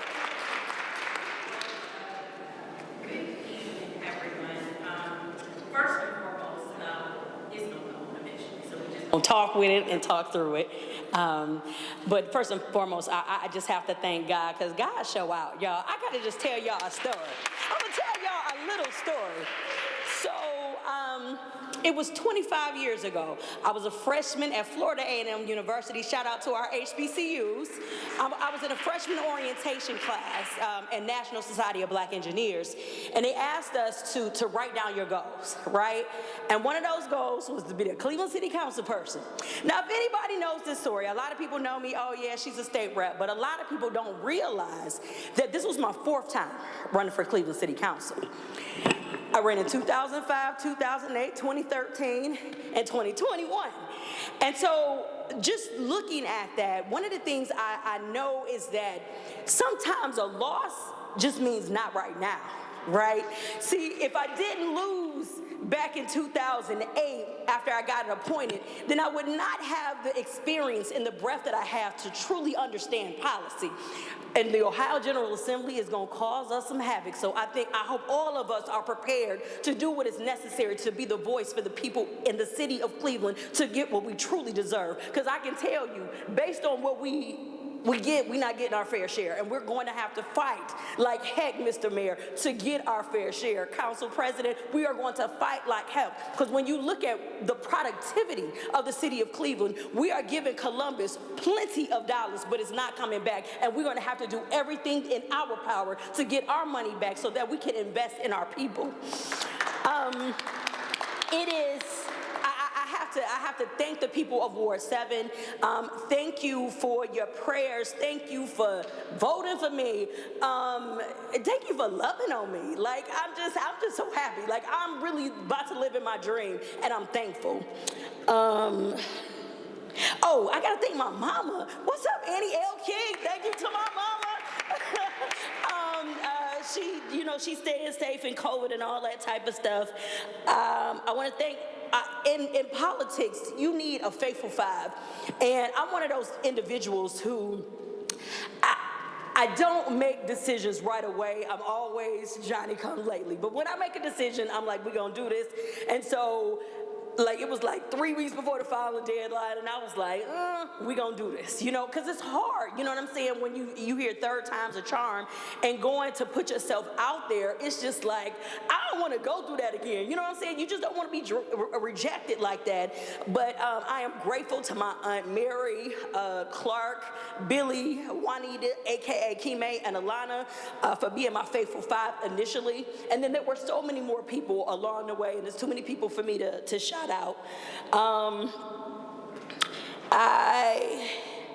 Okay, and then I lastly have to thank my fiance. Hey, I got a ring, y'all. You know, one of the things, a lot of people think that I'm mean, and I promise y'all I'm like one of the funnest people that you will know, but I fight hard for people because, again, it is not a laughing matter when we see the issues that are going on in our streets. It is not a laughing matter when we're talking about crime and infant mortality and people not being able to make ends meet. I don't think that's funny, and I'm going to go hard every single time when I feel like there are policies in place that are not helping our people, right? But for all that, I have a man who loves me, who has seen, oh my goodness. Shout out to the Joneses for birthing Robert Jones because he has taken care of Stephanie, and he's going to help. Y'all, if y'all need something, it's going to be because of him that he's going to calm me down because he does that a lot. When we think about policies, the number one thing that I think that this body needs to look at is COVID-19. We are in a global pandemic, and the statistics are telling us that Clevelanders are not being vaccinated because they do not have the information that they need. That is on our shoulders. We are going to have to roll up our sleeves, go out and talk to Clevelanders about why it is important for them to be vaccinated. Right now, parents are suffering because our school district has to be in virtual learning because, again, we have a COVID spread that is intolerable, and we have to show leadership even when it's hard so that we can move our community forward. When we talk about crime, a lot of times people want to talk about, like, you know, people doing bad things and why do they do what they do. The one thing I will say that we dig a little bit deeper and ask, what happened to you? What happened to you? Many times we don't ask the question, what happened to people? People don't wake up with their backs against the wall doing crazy things. We gotta invest in the things that people don't get in those desperate situations to begin with. We living with that reality. A couple of policy ideas, because I told the council president I got 17 of them. I ain't gonna do all 17, but it's a couple that I want to put out today. First and foremost, I want us to think about universal basic employment. It's about investing in people so that they are not the working poor, which is an oxymoron. I also want us to think about putting some pressure on our financial institutions. It is heartbreaking when I go and I was canvassing and I had a conversation with a single mother who is an educator in this city who could not afford to get a loan to fix up her house. So a problem that was $5,000 is $25,000, and financial institutions are not investing in our people, but our people pay $1,000 in rent. If you are able to pay $1,000 in rent, you are doggone sure able to get a loan to be able to fix up your house so her porch ain't falling apart and her babies don't fall in. People deserve that. Finally, I will always say it's the quadruple. We talk about the city of Cleveland being the worst place for black women. There is a three-legged stool called equal pay for equal work, paid family leave, and child care assistance that the city of Cleveland needs to work on to ensure that women can thrive in this city. I thank you all. While I may be new, elected to this body, trust and believe I have studied policy, and I am ready to work to actually set the rules so that Clevelanders will be set up for success. I thank you all. I look forward to working with y'all, and let's have a little fun. And yes, I wore this dress because I know somebody was like, I look like I'm going out. Yes, because this is my New Year's Eve. I could not celebrate New Year's Eve, and I always believe that you can do the hard work, but look fabulous doing it. Thank you all. I God bless, and let's get to work.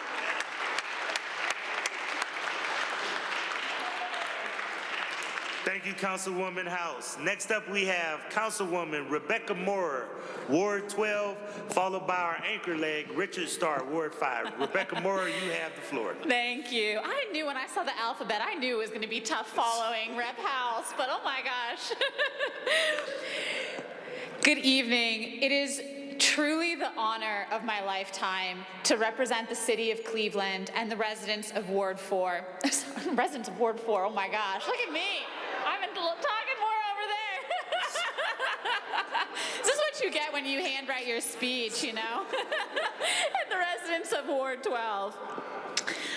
From Slavic Village to Old Brooklyn, from Brooklyn Center to Tremont, I am truly excited to represent every single person in Ward 12. Getting here to this exact moment to a swearing in on Cleveland City Council involved the support of so many, from my family to neighbors, new friends, old allies, storied organizations, grassroots activists, and strong unions who supported our vision for a more transparent, more accessible City Hall. Truly, to each and every one of you, thank you. And yet, as proud as I am to have gotten to this moment, I also know that we are in the middle of a dark winter. COVID cases are higher than they've ever been. Fissures in an already unequal economy are only widening.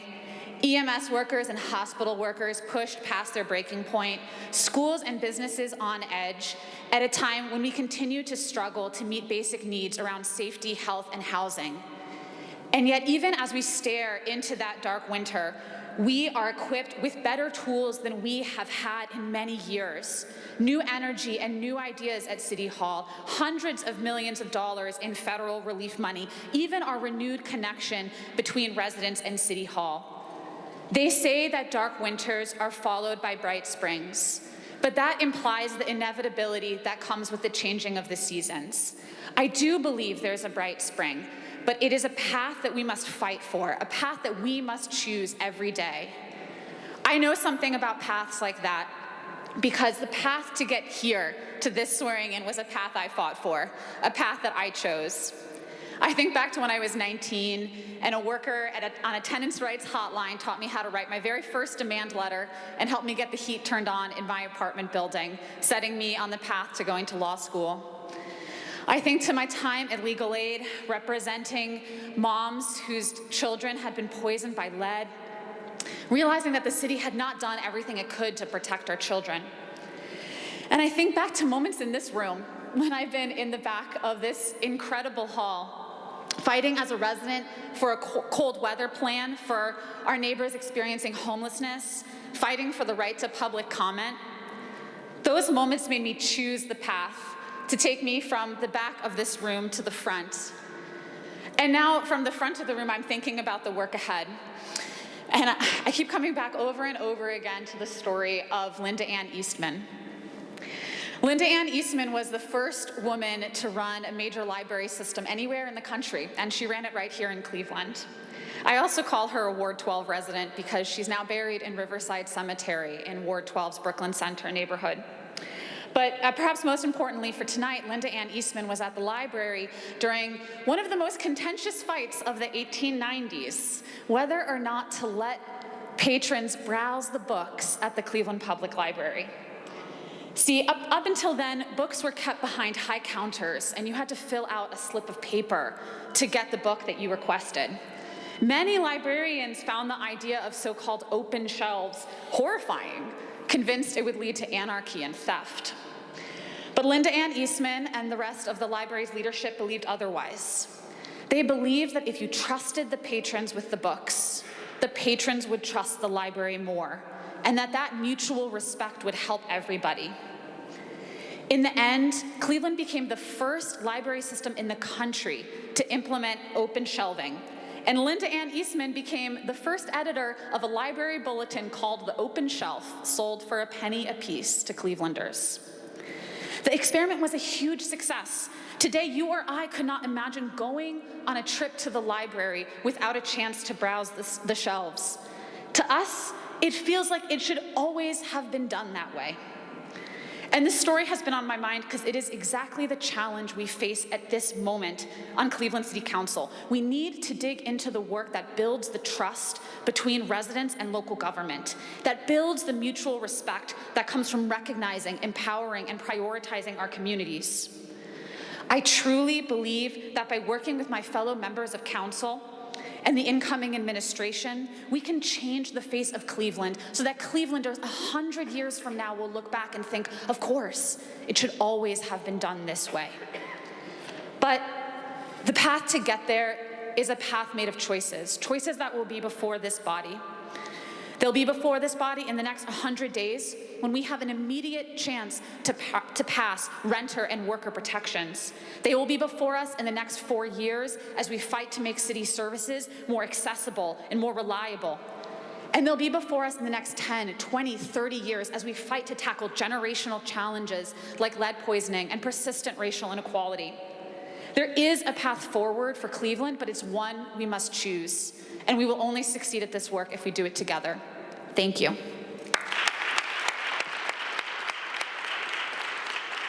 Thank you so much, Councilwoman Maurer. Now we have our anchor leg and a dynamic young gentleman, Richard Starr, Ward 5. Richard Starr.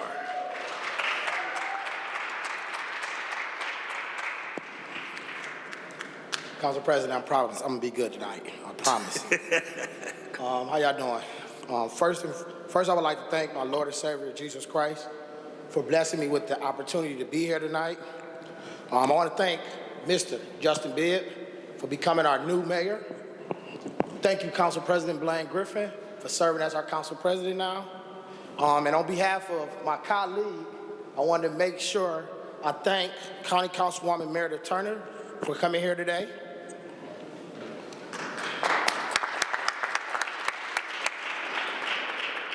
I would like to introduce everyone to my mother. Mommy, stand up. All right, all right.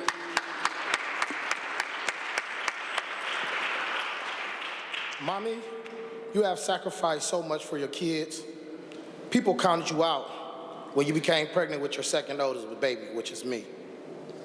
I know you had other dreams, things you wanted to do, but you had to take care of all 6 of your kids as a single parent.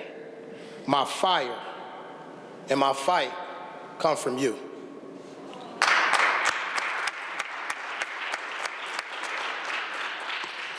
You've always taught me that disrespect will never be tolerated. Thank you, Mommy, for being my role model and being the best mommy in the world. My father, Richard Starr, is here today. Can you stand?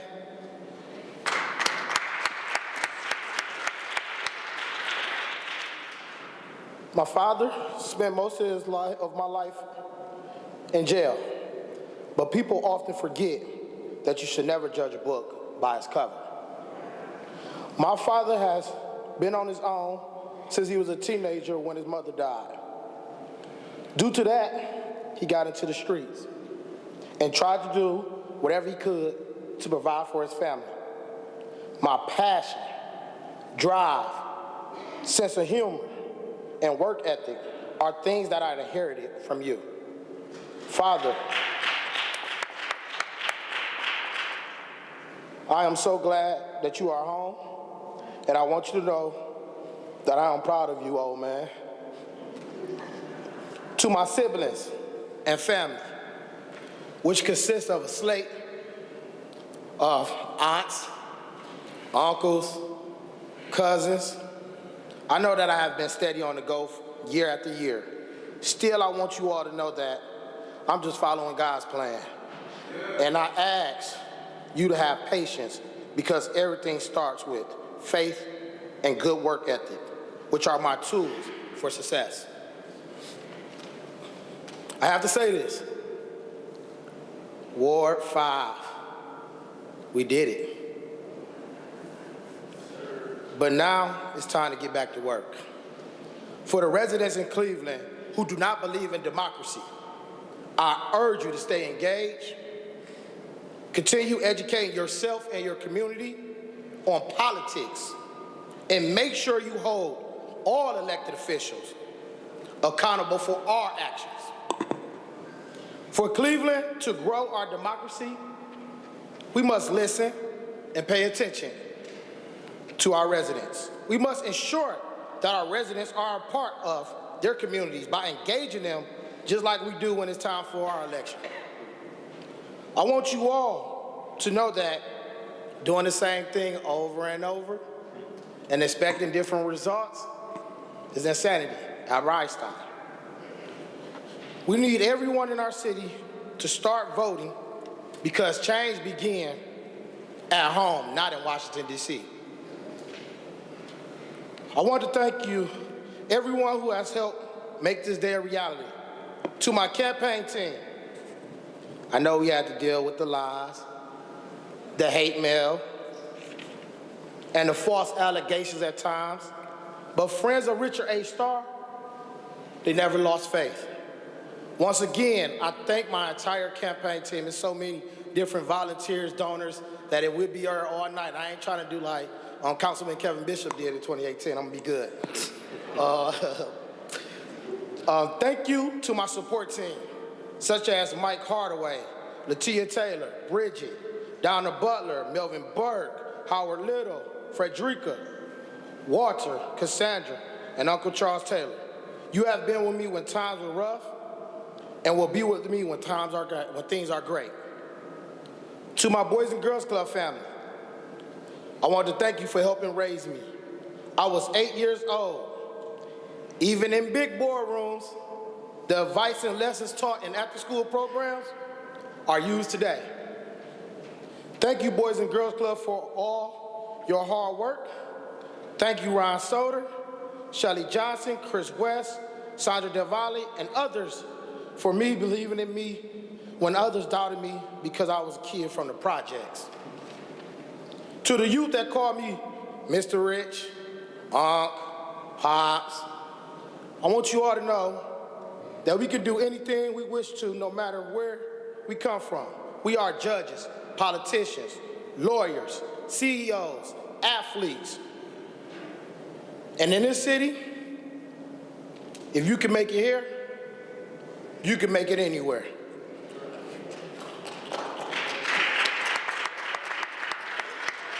Today is a start of a new journey in which I must introduce myself to my new colleagues.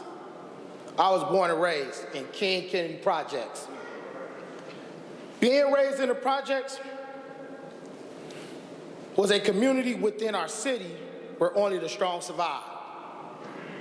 Growing up in the projects, all you ever had was each other. So friends eventually became family because of the same struggles that we have. I attended George Washington Carver Elementary School, Central Middle School, graduated from East Technical High School, and after high school, for the past 13 and a half years, I've been working in our community, giving back and servicing like a true leader should. I have dedicated my life to putting our youth on a positive path and clearing them from criminal activity and violence. I have been a beacon to youth and their families by helping provide food, school tuition assistance, and even grief support to the families who have lost loved ones due to gun violence. Today, I am proud to say that I have received my bachelor's and master's degree from Baldwin Wallace University.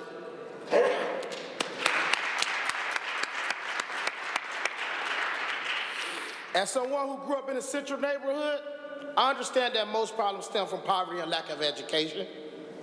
Until we address poverty and education with real solution, crime and violence will continue to destroy our neighborhoods and act as an assembly line, you know Conway, to the prison system or cemeteries. As councilman for Ward 5, I understand the trauma we face daily from burying loved ones due to gun violence. I know that median income of $12,575 in Ward 5 is not enough. I understand that we need to help homeowners of all ages fix, maintain, and repair their homes. I am committed to finding solutions that put the interests of residents first. And in closing, I ask my colleagues to remember, we have so many things that we need to address together as a council, such as lead crisis, gun violence, inadequate housing, infant mortality, unemployment, lack of opportunities, mental illness, vacant and abandoned homes, and a poor education system. Thank you all. I look forward to working with you, and I leave you with a quote from the GOAT, Jay-Z himself. I'm not afraid of dying. I'm afraid of not trying.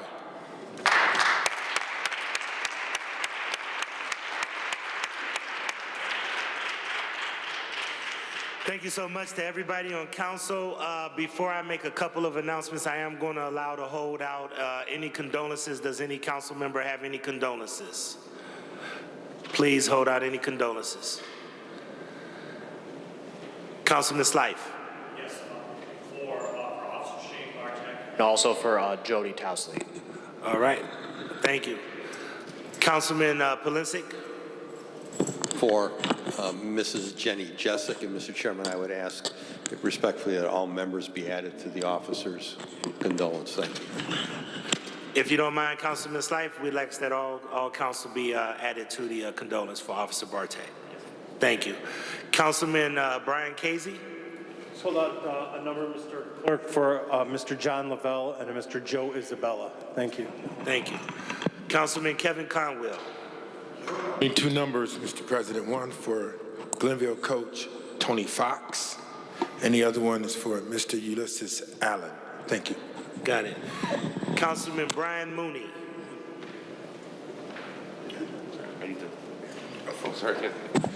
Thank you, Mr. Chairman. I would like to hold out a number for one of my neighbors who is an activist with the homeless, Denise Moore. Thank you so much. Councilman Kevin Bishop. President, I'd like to hold out a number for Ms. Shirley Horn. Please hold out a number for Ms. Shirley Horn, for those of you who did not hear Councilman Bishop. I would like to hold out a number for Barry Withers. Barry Withers, one of the best public servants this city has ever seen. Barry Withers, if we could hold out a number for Barry Withers. Are there any more condolences? All right, before I adjourn, I want to make sure that all of council members know that we will be having a retreat beginning tomorrow. The hard part about being council president is that I don't write your paychecks, but I can say, please, by all means, we really want you to be at this retreat. I understand we're going to be very socially distanced. We're going to be across in public auditorium, and I really encourage everybody to go. We've really put together a great week of engagement for you so that you can learn. If you cannot make it, please at least let the clerk know because we really want to make sure that we have a successful council retreat where you will learn all of council's policies, procedures, as well as we would have third-party experts that will kind of let us know about issues in the city of Cleveland. I'm going to entertain a question by Councilman Polisic before I make one more announcement. Madam Clerk, just restate the times for tomorrow. Sure. The council retreat will begin tomorrow at 10 o'clock in the morning, and it will be held over in public auditorium. We will have directions for you once you get there. We will be having lunch for you as well. We really want to spend this week bonding as a council and really understanding our policies, procedures, and how we make decisions. So we got a very exciting week for you. Please plan on being there. You will also learn how to write resolutions and other things for some of the newer members and refresher courses for some of the older members. In addition to that, I want to announce to all of the council that we will be sending out committee assignments later this evening, and then we also will be sending out a press release. It is my goal, and I see Mayor Bibb over there, one thing that council doesn't like to do is be surprised and look like a fool. So it's my goal for you never to wake up and read something in the newspaper. You'll be hearing about committee assignments and all of those things tonight. We'll be sending those out this evening. So please make sure we have all of your email information for those of you who have not gotten your city email set up yet. But please be on the lookout for your committee assignments, and then I'll be more than willing to discuss with you tomorrow. We had a great balance of men, women, east, west, black, white, male, female, everything else. One last announcement. I do want to acknowledge all the other elected officials that are here today. I know that you've heard her name several times, but Monet Scott, Judge for Housing Court, if she could please stand, Judge Monet Scott.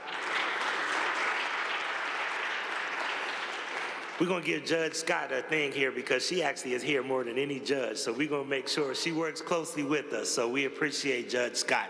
I also want to make sure I acknowledge my friend, the county councilwoman for District 9 for Cuyahoga County, Meredith Turner, if she could please stand.